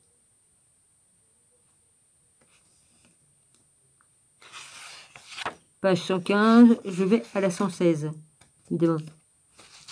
Ça, c'est pour me rappeler, ok. Caractère arbitraire de la classification de Denis malgré le nombre d'écrits bibliques où des termes comme cité, armée, légion supposaient une hiérarchie et un ordre angélique parfait. Pardonnez-moi. Le système de Denis s'inspira surtout de conceptions néo-platoniciennes. Il combina des noms d'anges que saint Paul énumère sans souci de système avec d'autres prix. Ça. Excusez-moi. Et là, dans les Écritures, pour en faire une construction rigide. Mais toute séduisante qu'elle fût, elle n'en était pas moins arbitraire. Ainsi, pour manifester la supériorité du Christ, Paul déclare que Dieu l'a placé au-dessus de toute principauté, de toute puissance, de toute vertu, de toute domination ou seigneurie. Toutes ces catégories reprises aux spéculations juives, de même c'est par le Christ que toutes les choses ont été créées dans les cieux et sur la terre. Les visibles et les invisibles, soit trône, soit domination, soit principauté, soit puissance, tout a été créé par lui et pour lui. Même si cette énumération semble rassembler l'ensemble des créatures invisibles, elle est lancée dans un mouvement lyrique et son ordre diffère du précédent. 3 des 5 noms cités dans cette double énumération se retrouvent à d'autres endroits, des épîtres, afin que les principautés et les puissances qui sont dans les cieux connussent par l'Église la sagesse multiforme de Dieu. Parce que nous n'avons point à lutter contre la chair et le sang, mais contre les principautés et les puissances, contre les régisseurs de ce monde de ténèbres, contre les esprits de malice répandus dans l'air. Notre nulle volonté ici de donner quelques enseignements sur la hiérarchie angélique, et vous êtes remplis du Christ qui est le chef de toute principauté et de toute puissance. Pourtant, dépouillant les principautés et les puissances, il les a menées captives avec une noble fierté, triomphant d'elles, hautement en lui-même. Domination ou seigneurie sont également cités ailleurs. La fin suivra lorsque le Christ aura remis le royaume à Dieu et au Père, qu'il aura anéanti toute principauté, toute domination et toute puissance, car il faut qu'il règne jusqu'à ce que le Père ait mis tous ses ennemis sous ses pieds. Anges, puissance, principauté ou vertu sont encore vaguement cités ailleurs. Quant aux archanges, rappelons que familiers ou auteurs juifs qui les considéraient comme des anges supérieurs, ce sont les 7 qui se tiennent debout devant le Très-Haut. Alors je vais vous lire le tableau qu'il y a là. Manifestation, alors là c'est blanc. Connaissance principale, fonction, catégorie d'ange. Alors, Connaissance principale fonction. Un premier ordre participe à la transcendance divine, initi, le deuxième ordre. Contemplation. Alors après, il y a monde de l'esprit intellect. Contemplation, réceptivité, plongée dans la nature divine, illumination, embrasement de sagesse et de science. Premier, séraphin. 2, chérubins. 3, les trônes. Deuxième ordre reçoit la lumière divine, anime, ordonne, embellit le monde. Monde de l'âme ou monde intérieur. Victoire définitive sur les démons, tension, affermissement, élévation spirituelle, amour universel. Quatrième, seigneurie ou domination. Cinquième puissance, vertu. Sixième puissance, autorité. 3 ordres agents de l'économie divine à l'égard de l'humanité. Monde ou extérieur. Révélation des mystères divins, messagers majeurs et mineurs, interprètes et gardiens des collectivités et des individus ou toute conformité à la volonté divine. 7e, principauté, archonte, 8 archanges, 9 anges. Jésus, il faudrait que tu me donnes des explications à propos des archontes, hein, parce que...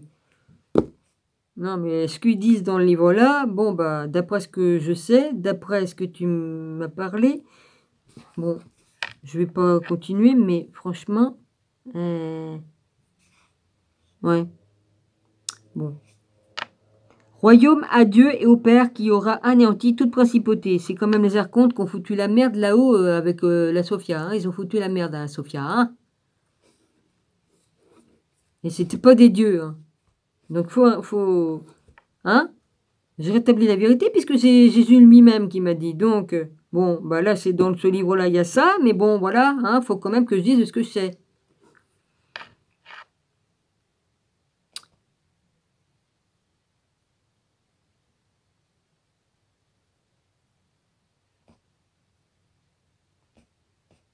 Quant aux archanges, rappelons que la famille aux auteurs juifs qui les considéraient comme des anges supérieurs, ce sont les 7 qui se tiennent debout devant les très hauts auxquels, page 118,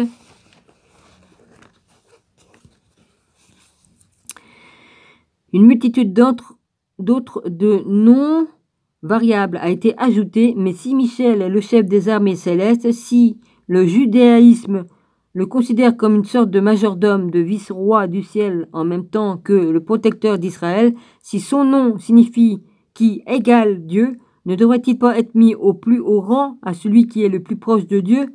Or, si les archanges sont étymologiquement les chefs des anges, si l'un d'eux donnera le signal de la parousie, Denis ne les a classés qu'en avant-dernier rang. Comme Grégoire de Nice l'avait compris, les chérubins ne devraient-ils pas se confondre avec les trônes, suivant l'expression consacrée Dieu qui siège sur les chérubins? La hiérarchie de Denis doit être prise dans un sens descendant, autrement plaigné que les degrés d'un quelconque ordre sociétaire. Ainsi se trouve exposé le gouvernement sacré du monde par l'assimilation progressive des êtres à Dieu. C'est là une tautologie, T-A-U-T-O-L-O-G-I-E. Mais les 9 noms d'anges pris ça et là dans les Écritures sans lien réciproque sont organisés de manière arbitraire, exclusive et rigide.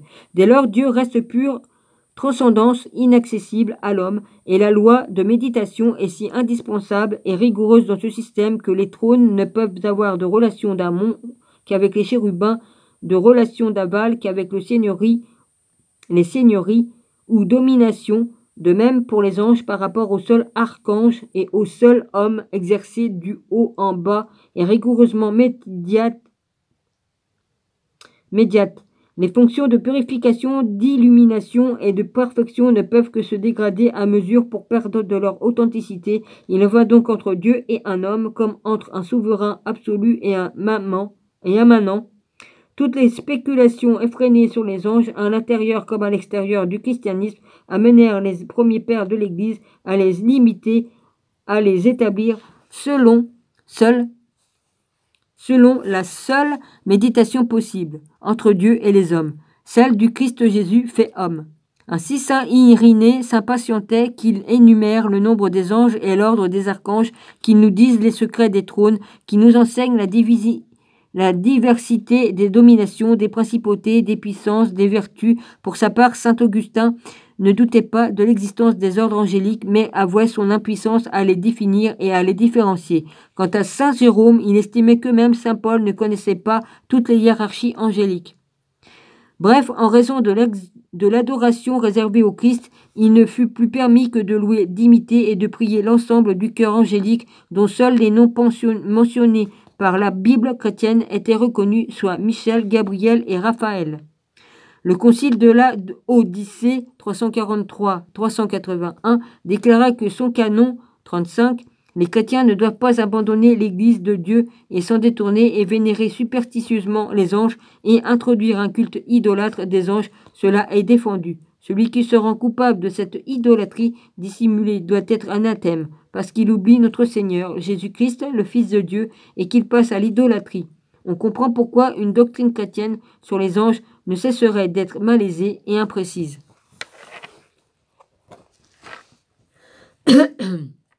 Note 1, 2 Corinthiens 12,2.4. 2. Opera in Patrologia, Cursus Completus, Paris, J.P.Migne, édition 1846. 9. 655B-D. 3. Œuvre in Patrologia, Graexa, Paris, J.P.Migne, édition 1861, XLI. Ça fait combien ça? Je sais plus, 34 ou... Non, c'est pas 34, ça fait 54. Oh ben je sais plus. Pardonnez-moi. 4, entre parenthèses, in R. Rogue, introduction à Denis l'Aréopagite, la hiérarchie céleste, Paris, Cerf, 1958, page 1033. Je crois que c'est 1000 pour les L. 1000. Bah, ça me revient, la vache. Merci Seigneur. Alors, 5 Ibid, page 140, 1, 2, 3, 4, 42. Pourtant, le X, ça fait 10. Ah, c'est ça, 10, 20, 30, 40, ça fait 40, et puis après, il y a le 2. Alténien, converti par saint Paul selon les Actes des Apôtres 17, 34. La tradition l'a longtemps reconnu comme premier évêque d'Athènes et comme auteur des ouvrages du Speudonie. Nom donné à un écrivain grec anonyme, 5, 6, auteur des synthèses chrétiennes d'inspiration néo-platonicienne. La hiérarchie céleste Drade et note M de Candillac, Cole, Sauce chrétienne, Paris, le Cerf, 1958. Hiérarchie ecclésiastique, nom divin, théologie mystique. La hiérarchie céleste, 9, 3. Bon. Je vais à Matthieu, parce que là, c'est marqué Matthieu 13, 22, 30. 14, d'après Philippe pour les anges Paris, Cerf vide, 1988. Page 42, à noter que le pape Grégoire le Grand 6S conservera la hiérarchie du pseudo-Denis, n'intervertissant l'ordre qu'entre puissance, vertu et principauté ou archonte. Ça me chiffonne, archonte. Vous me pardonnerez, mais ça me chiffonne. D'après ce que je sais...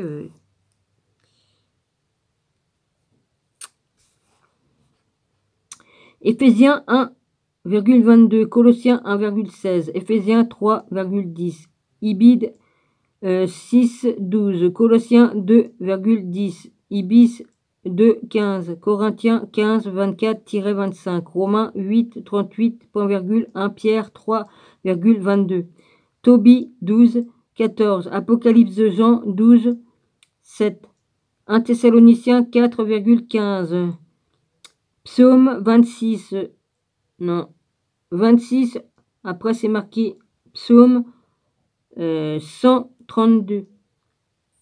27, 1 Timothée 2,5. 28, contre les hérésies, Adversus ARSS. H-A-E-R-E-S-E-S. L. 2 trad A. Rousseau et le long et L. tout très lot. Source chrétienne, Paris, 1979. Histoire du Concile, 1907, page 1017.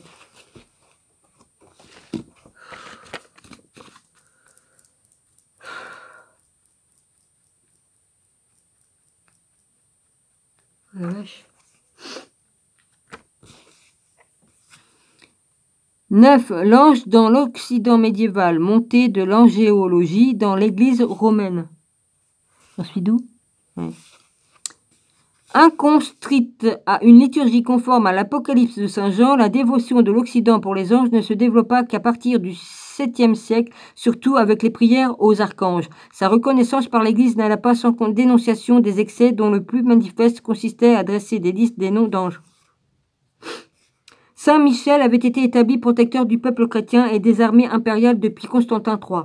Alors que son culte s'était propagé dans tout l'Empire byzantin, il était resté limité en Occident, à l'Italie, au monde céleste et anglo-saxon. Déjà fixé au 29 septembre par l'Église, sa fête fut étendue par Charlemagne à tous ses États. 813. Sa protection en 813.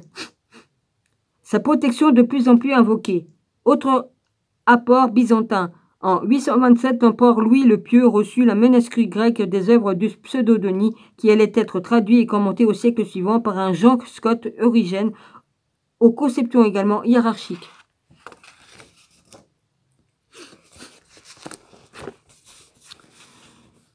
Jusqu'au IVe siècle, les anges avaient été représentés comme des jeunes gens vêtus de blanc immaculé. Le triomphe du christianisme et la fin du récit de confusion avec les victoires païennes autorisaient à les pourvoir d'elles et à les vêtir souvent de costumes de cour et d'apparat.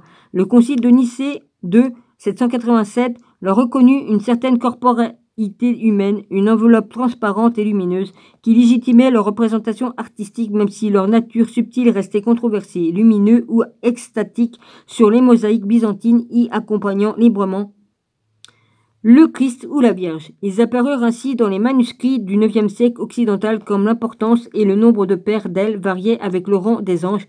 Il y arrivait que séraphins et chérubins disparaissent derrière les leurs, dont les yeux qui les recouvraient symbolisaient l'omniscience. C'est au XIIe siècle que l'œuvre du pseudo-Denis fut exploitée. Je te vois la mouche. De côté de mon âge, je t'ai vu passer. Elle suscita notamment l'intérêt d'Anselme de Canterbury, dont l'élève Honorius de Rastibonne, Honorius Augusto du Nancis, consacra aux anges 4 chapitres de son traité de théologie Elucidarium d'un platonisme facile. La pensée symbolique de l'auteur ne cessa d'y établir des rapports entre la nature. Tu t'emmerdes pas? Vas-y, fais comme chez toi, hein. Tu veux me servir de bague?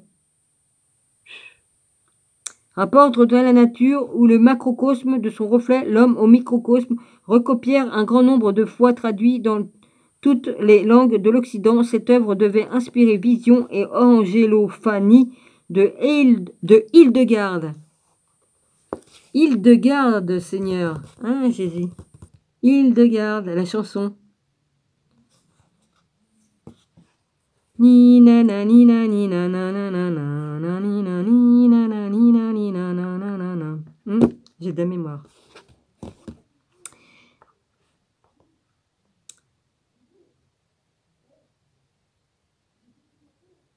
Oh putain. Qu'est-ce que tu m'as fait? T'as qu'à pas te faire des choses par ta chienne, espèce d'enculé. Si elle t'a mordu bien fait pour ta gueule. Putain, vas-y. Putain, mais quel dégueulasse celui-là. Hein.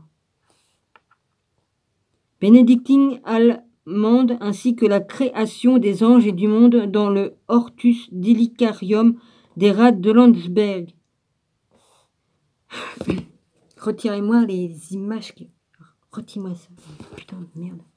L'exemple d'une vision de Hildegarde permettra de se rendre compte du merveilleux don était empreinte à les descriptions du temps. Je contemplais alors dans le secret. Je suis comme du temps d'Enoch. Je suis comme au temps d'Enoch. Je vis au-dessus d'un... Oh mon Dieu. Pareil que du temps d'Enoch. Toutes les saloperies que les gens faisaient là, devant tout le monde. Putain. Je contemplais alors dans le secret de Dieu, au cœur des espaces aériens du Midi, une merveilleuse figure. Elle avait apparence humaine, la beauté, la clarté de son visage était telle que regarder le soleil eût été plus facile que regarder ce visage. Un large cercle d'or saignait la tête. Saignait, c'est-à-dire que... Elle saignait pas. Ça veut dire que, comme si tu avais une couronne d'or qui était posée sur la tête. Voilà. Dans ce cercle, un deuxième visage, celui d'un vieillard, dominait le premier visage. Son menton, sa barbe frôlaient le sommet du crâne.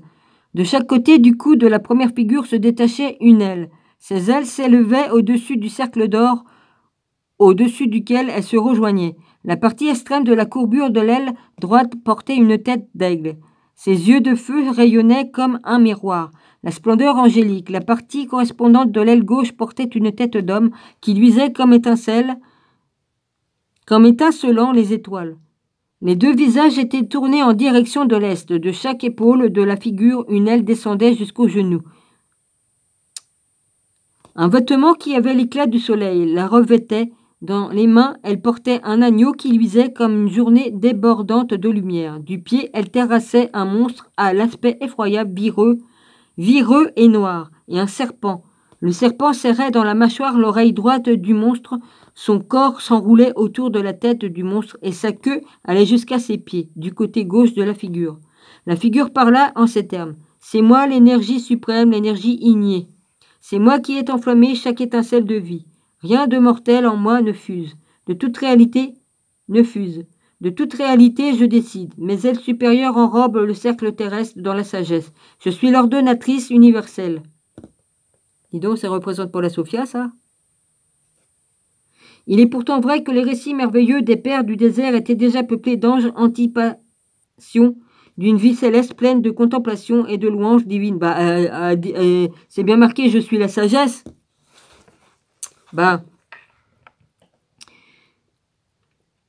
Pleine de contemplation et de louanges divines, vie monastique dans la sagesse, certes terrestre dans la sagesse, je suis l'ordonnatrice.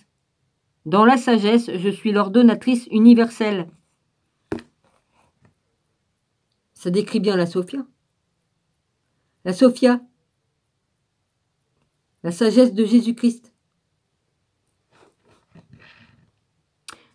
Je suis l'ordonnatrice universelle. Il est pourtant vrai que les récits merveilleux des pères du désert étaient déjà peuplés d'anges anticipation d'une vie céleste pleine de contemplation et de louanges divines, de vie monastique. Ensuite, il fut envisagé comme une imitation de la condition angélique. L'abandon des préoccupations temporelles devait permettre d'accéder à une spiritualité dont les niveaux successifs correspondaient à la hiérarchie du ciel et des anges. La règle de saint Benoît, vers 540.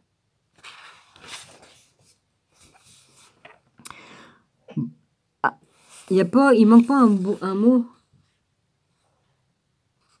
La règle de saint Benoît, vers 540. 123, 124, oui c'est bon. Saint symbolisait la poursuite de l'abscèse bénédictine par l'échelle de Jacob, cliché que l'on retrouve dans l'échelle du paradis cher à Saint Jean Climac. Guide, intercesseur, protecteur et psychopompe, les anges étaient d'ailleurs censés visiter les moines dans leurs cellules, les protéger de l'omniprésence des démons, les encourager et rapporter à Dieu tous leurs mérites. C'est le mysticisme de saint Benoît, XIIe siècle, qui assit l'image de l'ange gardien en Occident. Quant à la liturgie, elle tendait à faire participer l'assemblée chrétienne au service céleste et perpétuel des chœurs angéliques à leur réunion proclamée dans le Sanctus. De ce point de vue, l'Eucharistie peut être comprise comme le renouvellement incessant d'un rite de passage, celui du mortel invité dans l'éternité par les anges. Leur présence était d'ailleurs rendue dans nombre de récits hagiographiques, comme celui de sainte Françoise romaine dans la décoration architecturales comme le jugement dernier au portail des églises dans les Illuminures. Les anges dans la question de la création. Si les théologiens du XIIe siècle avaient convenu avec Denis de la personnalité de la science, de la liberté et de la hiérarchie des anges, la question de leur subtilité céleste, de leur création et de la chute de certains était encore débattue. Ce dernier point était particulièrement brûlant dans les périodes de crise matérielle et morale où la conception dualiste de la création ressurgissait. La question de l'origine du bien et du mal, dont anges et démons sont les archétypes, je vous l'ai lu, le dualisme est subordonné à la distinction nette et à une origine distincte entre bon et mauvais esprit.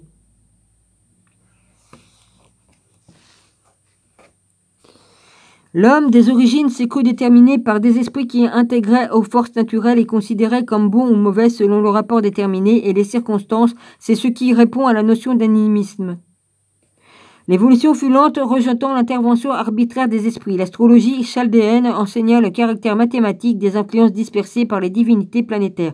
Cependant que leur détermination n'allait pas sans laisser une part de libre arbitre à l'homme, la découverte des valeurs éthiques des concepts de bien et du mal s'ensuivirent et la question de l'origine de la mort et du mal se posa assez vite aux religions qui prônaient un être suprême ou un créateur.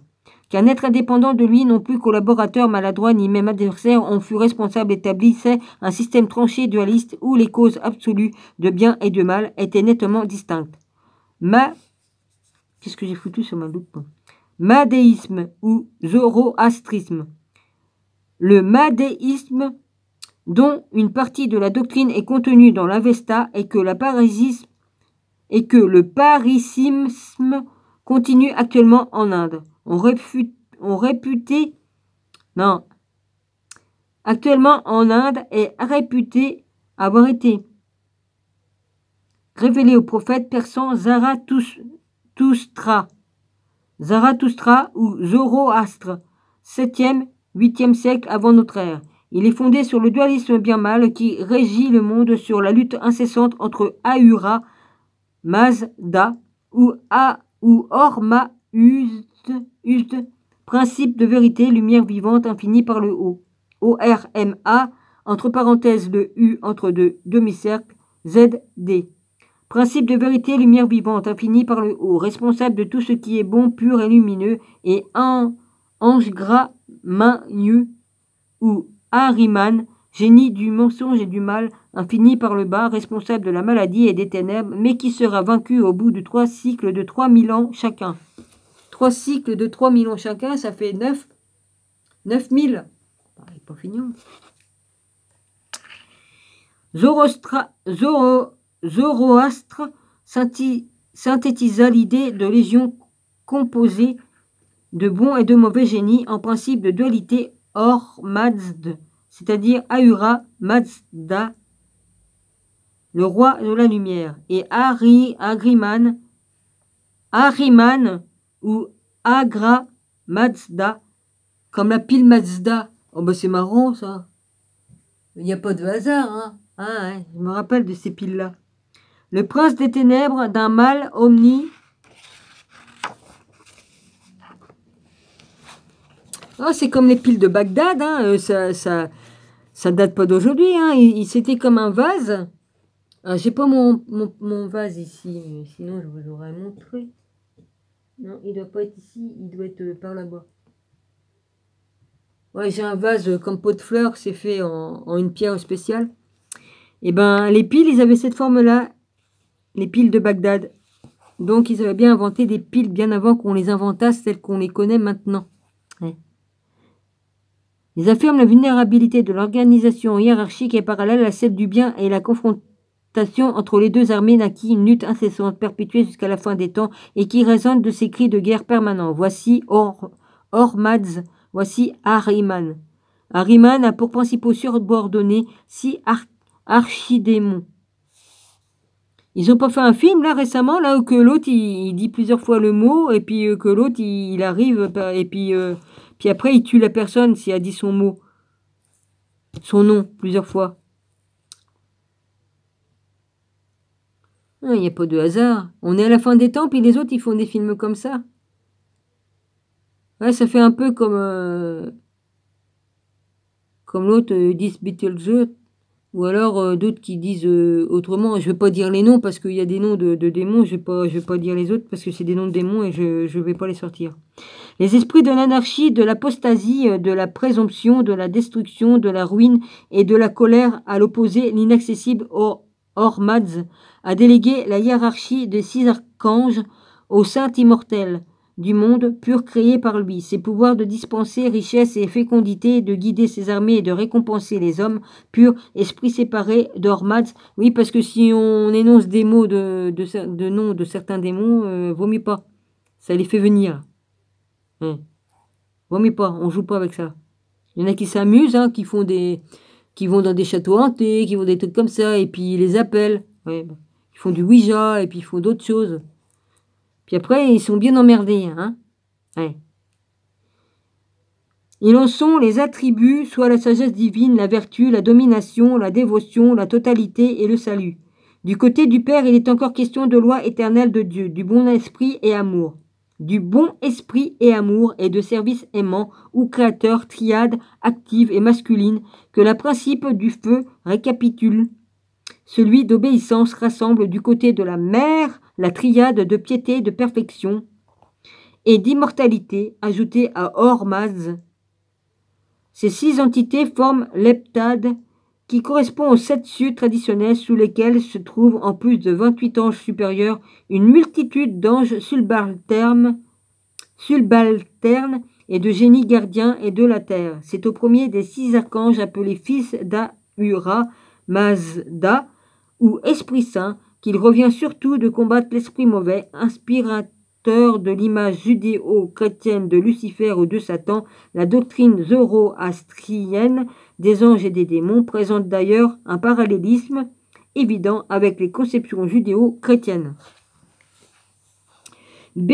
Dualisme larvé dans le judéo-christianisme, la conception selon laquelle Dieu agit au moyen de 2 puissances antagonistes apparues dans le judaïsme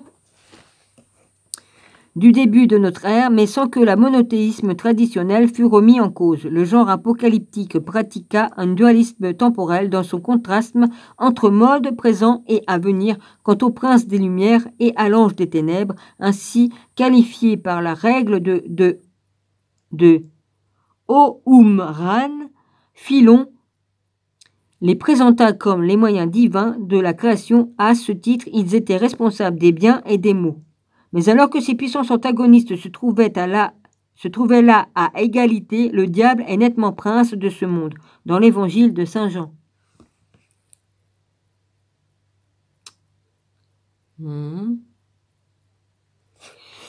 Dualisme gnostique. Le gnosticisme, surtout hellénique, et la philosophie néo-platonicienne allaient s'inspirer de mazdéisme en matière de conception duale, en attestant la doctrine du Verbe tout-puissant du Fils ou éon premier-né, première émanation divine et éternelle, celle de la lumière infinie, où Dieu se révèle pour manifester le bien, car si le monde est mauvais, c'est en raison des puissances inférieures ignorantes de Dieu et soumises à lui.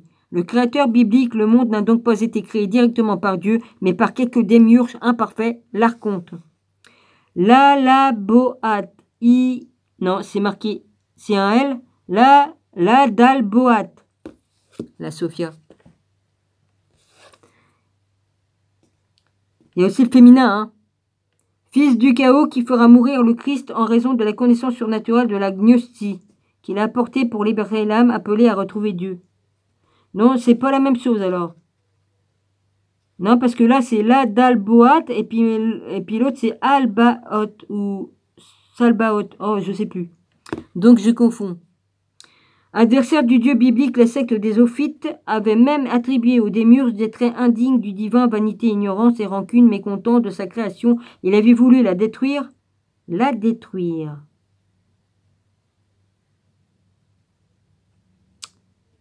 Bon bah alors c'est ça ou c'est pas ça? Moi il va falloir que je prenne je vais l'écrire, hein, je vais faire des recherches. Hein. Ah ça j'aime bien comprendre des choses. Hein. Je vais voir si ça correspond à la Sophia.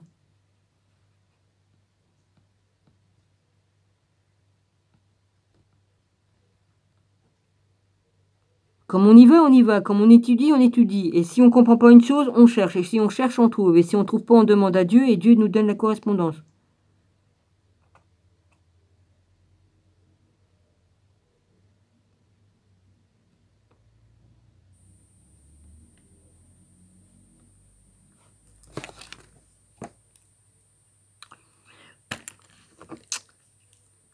La Dalboate, fils du chaos qui fera mourir le Christ. Pourquoi qu'il met fils du chaos? Qui fera mourir le Christ en raison de la connaissance surnaturelle de la gnosis qu'il a apportée pour libérer l'âme appelée à retrouver Dieu. Adversaire du Dieu biblique, la secte des Ophites avait même attribué aux démiurges des traits indignes du divin, vanité, ignorance et rancune. Mécontent de sa création, il avait voulu la détruire par l'intermédiaire d'Ève. Quand Sophia, la sagesse... Bon, bah la voilà, Sophia, ça y est. Donc c'est pas ça, la Sophia, le truc là-bas. Mais je vais quand même faire des recherches dessus. Il faut que je fasse la Sophia. Voilà. Me v'là. Bon. La sagesse envoya le serpent inciter l'homme à manger le fruit de l'arbre de la connaissance, car le démiurge y avait placé un tabou afin de conserver l'homme dans son état d'ignorance, dès lors que Sophia avait pourvu. Je risque d'apprendre des trucs qui vont pas me plaire, moi, non. Peut-être bien. Peut-être bien que si, peut-être bien que non. L'homme du moyen de lutter contre le démiurge. Le sens profond de la Bible résidait en ceci pour sauver le genre humain. Moi, si je vous lis les vrais écrits, vous allez voir. C'est autrement. Le Père envoyait le Christ que l'Adalboate incita les Juifs à tuer, encore que ce fut la seule forme humaine de Rédempteur de Jésus qui périt sur la croix, et non le Christ divin et immortel. Évidemment qu'il est immortel, le Christ. Malgré l'opposition entre les origines du monde et de l'âme, le dualisme gnostique n'était pas total puisque le démiurge se rattachait à Dieu dont il descendait par une généalogie d'émanation, à moins qu'il ne fût un de ses anges. D'autre part, au plan supérieur et dans son infinitude, Dieu dépassait le bien et le mal.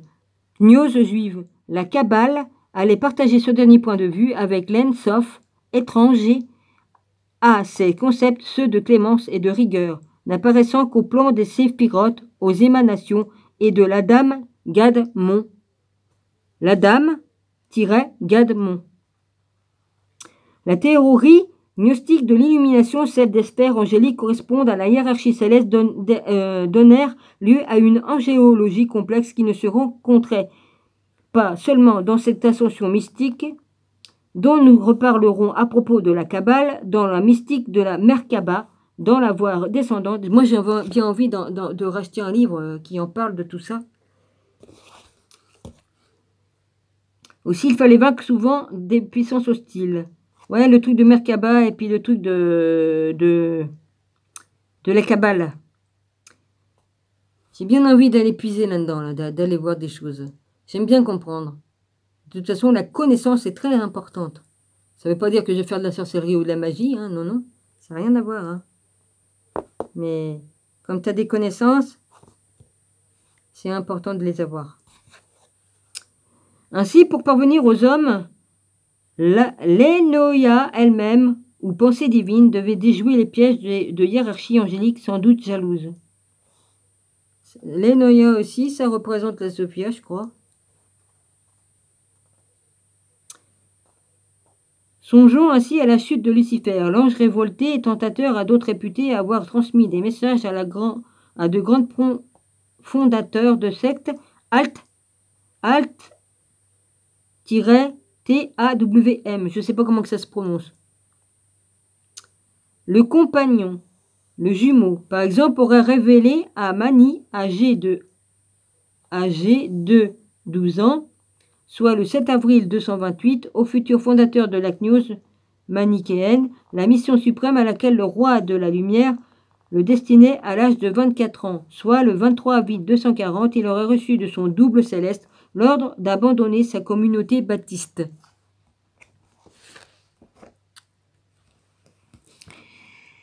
Illuminateur parfait, l'ange incarné dans Mani semble correspondre à l'Esprit Saint, au Paraclet, que le Christ avait promis d'envoyer et dont nous cernerons la mission évangélique à propos de Gabriel. J'ai vu un éclat là sur mon machin.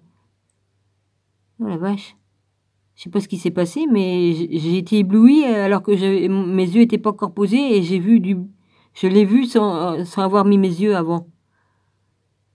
Il y a des manifestations là. L'ange Esprit Saint dans le mythisme de l'islam. Des manichéismes. On connaît la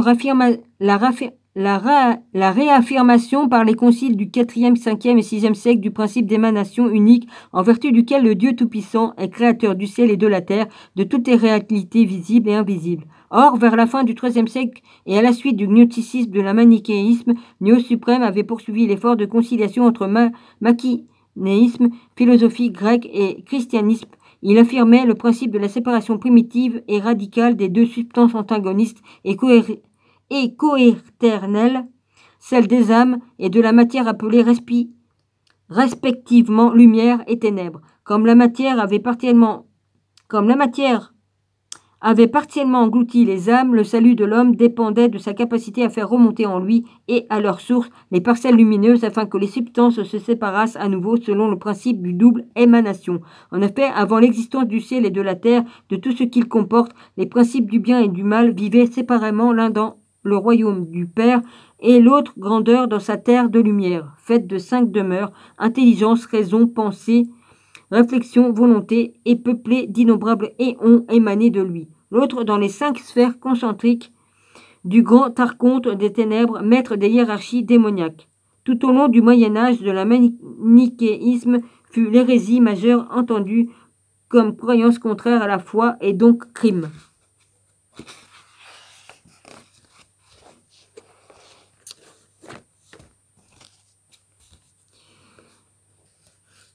Mythe tiré d'une interprétation de l'Apocalypse de Saint Jean, la peur de l'an 1000 trouva à être justifiée par des phénomènes astronomiques, par les famines et les épidémies, par la contestation de l'ordre social et de l'Église elle-même.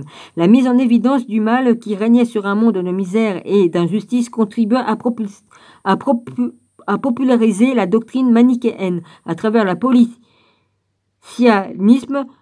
le pogominisme et le mouvement cathare ou albigeois. Ils les ont massacrés, tous les albigeois, les cathares. Quelle bande de poux.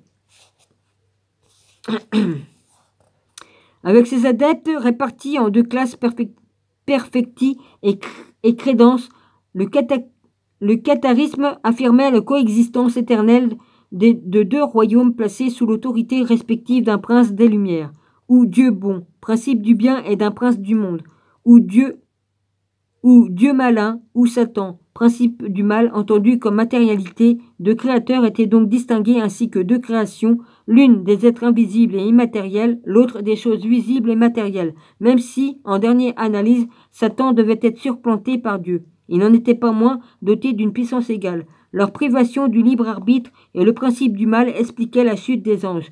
En réaction, le 4e concile de Latran, 12e œcuménique de 1215, livra une doctrine systématique de la création ex nihilo, de celle des anges et du monde corporel par le Dieu depuis toujours unique en raison du libre arbitre des créatures. Les anges rebelles étaient seuls responsables de leur chute. Bah oui, ils ont choisi, hein.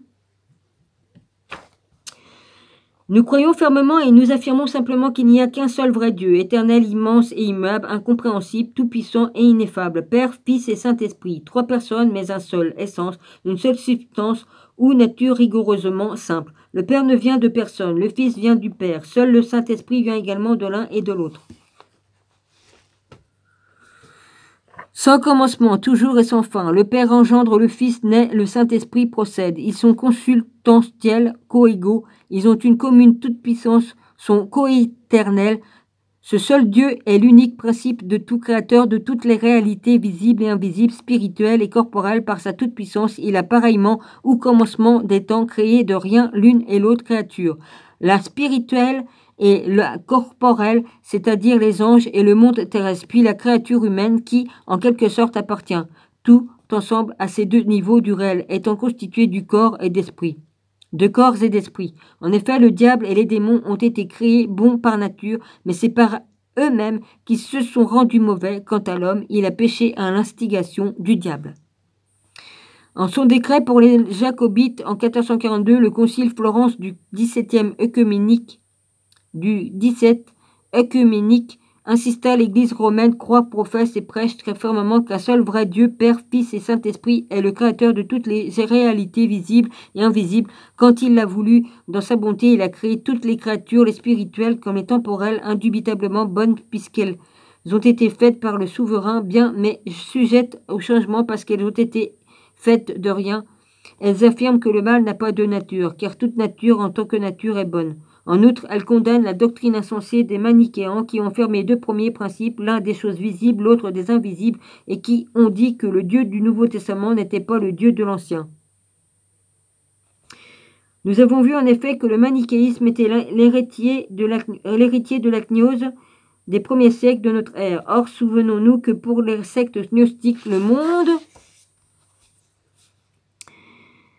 visible a été créé à partir de la matière, non par le Dieu suprême, Père inconnu aux puissances infinies, créateur du monde spirituel du ciel et des anges, mais par un démiurge.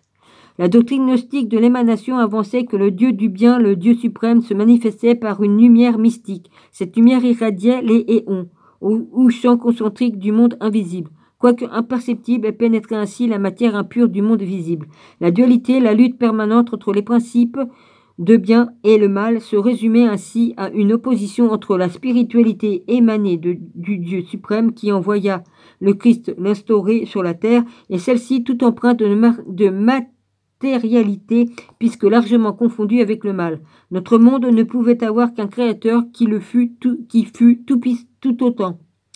Qu'on ne parla pas de lui comme du bon Dieu, l'Église le combattrait toujours avec d'autant plus de vigueur que la conception gnostique avait induit une notion de faute dans la création, laquelle faute s'opposait au péché originel que l'homme créé bon avait librement commis, que seul le pardon du Père offensait, le rachetait, était le sens de la rédemption par le Fils dont le sang avait lavé le péché d'Adam.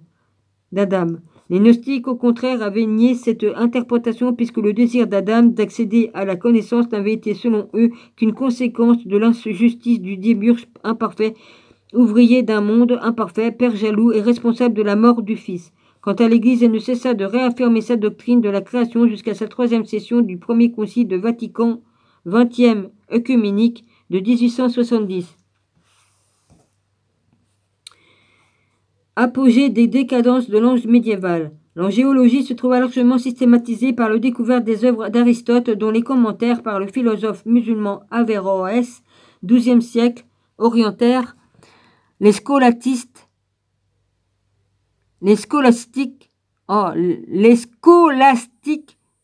vers la rationalité limitant son angéologie à une cosmologie naturaliste. Siger de Brahman dénia aux anges toute connaissance spirituelle pour ne les affecter qu'à l'activité des sphères célestes, surnommées le docteur angélique. Saint Thomas d'Aquin envisagea par contre tous leurs aspects, création, nature, avoir fonction, hiérarchie, précisant et corrigeant l'échafaudage de l'aéropagite d'un Scott, en fit autant, mais sous l'angle de la foi, de la volonté qu'il privilégiait par rapport à la raison. Le triomphe de la rationalité dans la scolastique réduisit en même temps que le mysticisme les angélophanies et la spiritualité reconnue aux anges. Héritée de Saint Bernard, la mystique angélique se poursuivit encore avec Gerson. Elle se déplaça dans le monastère allemand avec Sainte Gertrude, Sainte Mechtilde. Tolère cependant Saint François d'Assise qui avait été stigmatisé depuis sa vision d'un séraphin en croix tendait à identifier l'ange aux souffrances de la passion et à lui donner une certaine corporéité. Comme l'Occident n'envisageait plus que Dieu dans sa seule essence, les anges cessèrent d'être sa manifestation privilégiée. L'Église orthodoxe exprimait cependant une vue moins duale de Dieu dans la théologie de Saint Grégoire. Palamas, XIIIe siècle. Notamment, l'homme relevait aussi des énergies divines ancrées des lumières de gloire, soit de pleine expression divine, et sa progression spirituelle concordait avec les stades de la hiérarchie angélique. Contrairement à l'Orient qui poussait au bout les potentialités spirituelles de l'ange, l'Occident les désacralisait. La conservation du blanc liturgique et des principaux sujets Ormentant, ange de l'Apocalypse, séparant damnés et élu, Saint Michel pesant les âmes, n'a la puissante humanisation de l'ange, notamment par sa taille et même ses pleurs, ses cris et ses sourires. Popularité de l'ange gardien et de Saint Michel. Originaire des milieux monastiques du XIIe siècle, la notion d'ange gardien s'était répandue peu à peu. Il faut dire que l'individualisme croissant du bas Moyen-Âge s'accommodait à merveille de l'image d'un compagnon qui protégeait du démon omniprésent et surpuissant, exhortait à la prière et à la pénitence dont il témoignait devant Dieu à la mort de son protégé, moment décisif entre damnation et salut. L'ange gardien devenait, si possible, psychopompe, ravissant à Satan une âme qui l'emportait au ciel. Dans la foulée des nombreuses prières aux anges gardiens, l'Ast Moriendi ou Manuel sur l'art de mourir, fin du XVe siècle, rendait particulièrement compte de cette dernière fonction, cependant que plus mystique, celle d'un modèle et d'initiateur spirituel persistait encore. Je voudrais bien finir ça, avant que ça s'arrête. Preuve du succès des anges gardiens, leur fête d'abord intégrée à la Saint-Michel sera officiellement réservée en 1608 au premier jour libre suivant, soit au 2 octobre, apparu fort tôt dans les textes bibliques confirmés dans les apocryphes et les apocalypses, pourfendeur du Satan dont il protégeait les défunts, peseur d'âmes. Ange des nations, l'archange Saint-Michel avait encore une fonction psychopompe qu'atteste une invocation contenue dans un texte liturgique du Xe siècle. Seigneur Jésus-Christ, roi de gloire, libère les âmes de tous les fidèles, des fins, des peines, de l'enfer et du profond de l'abîme. Libère-les de la gueule du lion afin qu'ils ne soient pas la proie du tartare et qu'ils ne tombent pas dans les ténèbres, mais que Saint-Michel, celui qui porte l'étendard, les conduise à la sainte lumière que tu as promis un jour à Abraham et à sa descendance. Vas-y, recommence. C'est comme si on me mettait de la glace sur les jambes. Témoigne du culte dont il faisait l'objet depuis le 8e siècle, le nombre de ses représentations des pèlerinages, celui du Mont-Saint-Michel en particulier, des fondations de lieux de culte où sa fonction d'intermédiaire avec l'au-delà était à ce point répandue qu'il devint guérisseur au service à symboliser la résistance à l'oppression. Sa fonction de bras armé de Dieu explique sa récupération par les pouvoirs temporels, byzantins, carolingiens, puis ottoniens. Son nom donné au plus illustre des ordres des chevaleries françaises, c'est à titre de protecteur et de patron d'ange gardien du royaume de France qu'il fit à Jeanne d'Arc des révélations où les juges ne virent qu'une supercherie de Lucifer, l'image de Saint-Michel avec armure, épée et oriflamme, chef des armées célestes qui terrasse le dragon, fut popularisé au XIVe siècle et XVe siècle. Gabriel est porteur d'heureuses nouvelles, révélation de la venue du Fils de l'homme, des naissances de Baptiste et de Jésus, intercesseur auprès de Dieu dont il est l'envoyeur. Raphaël, Dieu guérit, enseigne et protège contre les menées constantes du démon Asmodée, celui qui fait périr dans le livre de Tobie.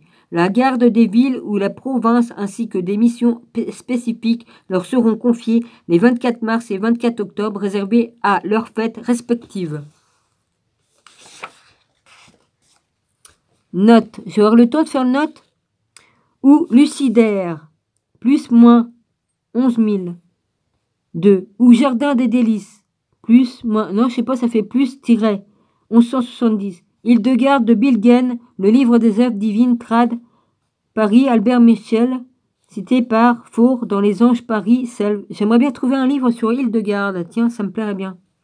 Moine de monastère de Sinaï vers 579-649, grande déesse iranienne Anaïta, dont il est également question dans l'Avesta. Il semble un ange qui assiste à Ahura Mazda et quelquefois ses fidèles. Question in Exodum. De la première manière que les gnostiques en spématique et psychique que les manichéens en élu et auteur restent dans le monde. Plutôt que d'une simultanéité temporelle, il s'agit d'une similitude de totale dépendance par rapport en même dessein divin. Dieu créateur de toutes choses. Daniel 7, Oui. Alors voilà, je vous ferai le chapitre 10, théorie tome mixte de l'ange. Bah, je sais pas combien de temps que ça va tourner encore, là. Hein. Je suis à 54, 1h54 et 12 secondes. Pour rendre compte aussi complètement que possible d'un univers qui fut chrétien, la pensée scolastique ne pouvait négliger les anges. C'est pourquoi une mission directionnelle des facultés cognitives et spirituelles, autrement plénière que celle de l'homme, leur fut reconnue. Même si la considération de l'Église d'Occident pour les anges faiblit par la suite, on peut dire que l'analyse de la question par saint Thomas d'Aquin, 1228 à 1274, lui sert encore de référence. Résumons-en quelques essentiels. Ben ça, on verra. Hein. Je recommencerai à partir de là, c'est comme vous voulez. Voilà. Je vous embrasse tous, soyez tous bénis. Moi, je vais m'occuper à faire ce que j'ai à faire. Je fais ma liste de tout ce que je vais acheter. Voilà. Voilà, soyez tous bénis, les frères et sœurs, les amis, mon rabbi, et puis voilà. Hein. Voilà. Je suis pas prêt de dormir, lui, avec sa télé. Enfin bref. C'est pas si fort qu'avant, quand même. Il y a quand même un mieux. C'est mieux que rien. Mais comme il est chaud, hein, il est plus. Hein.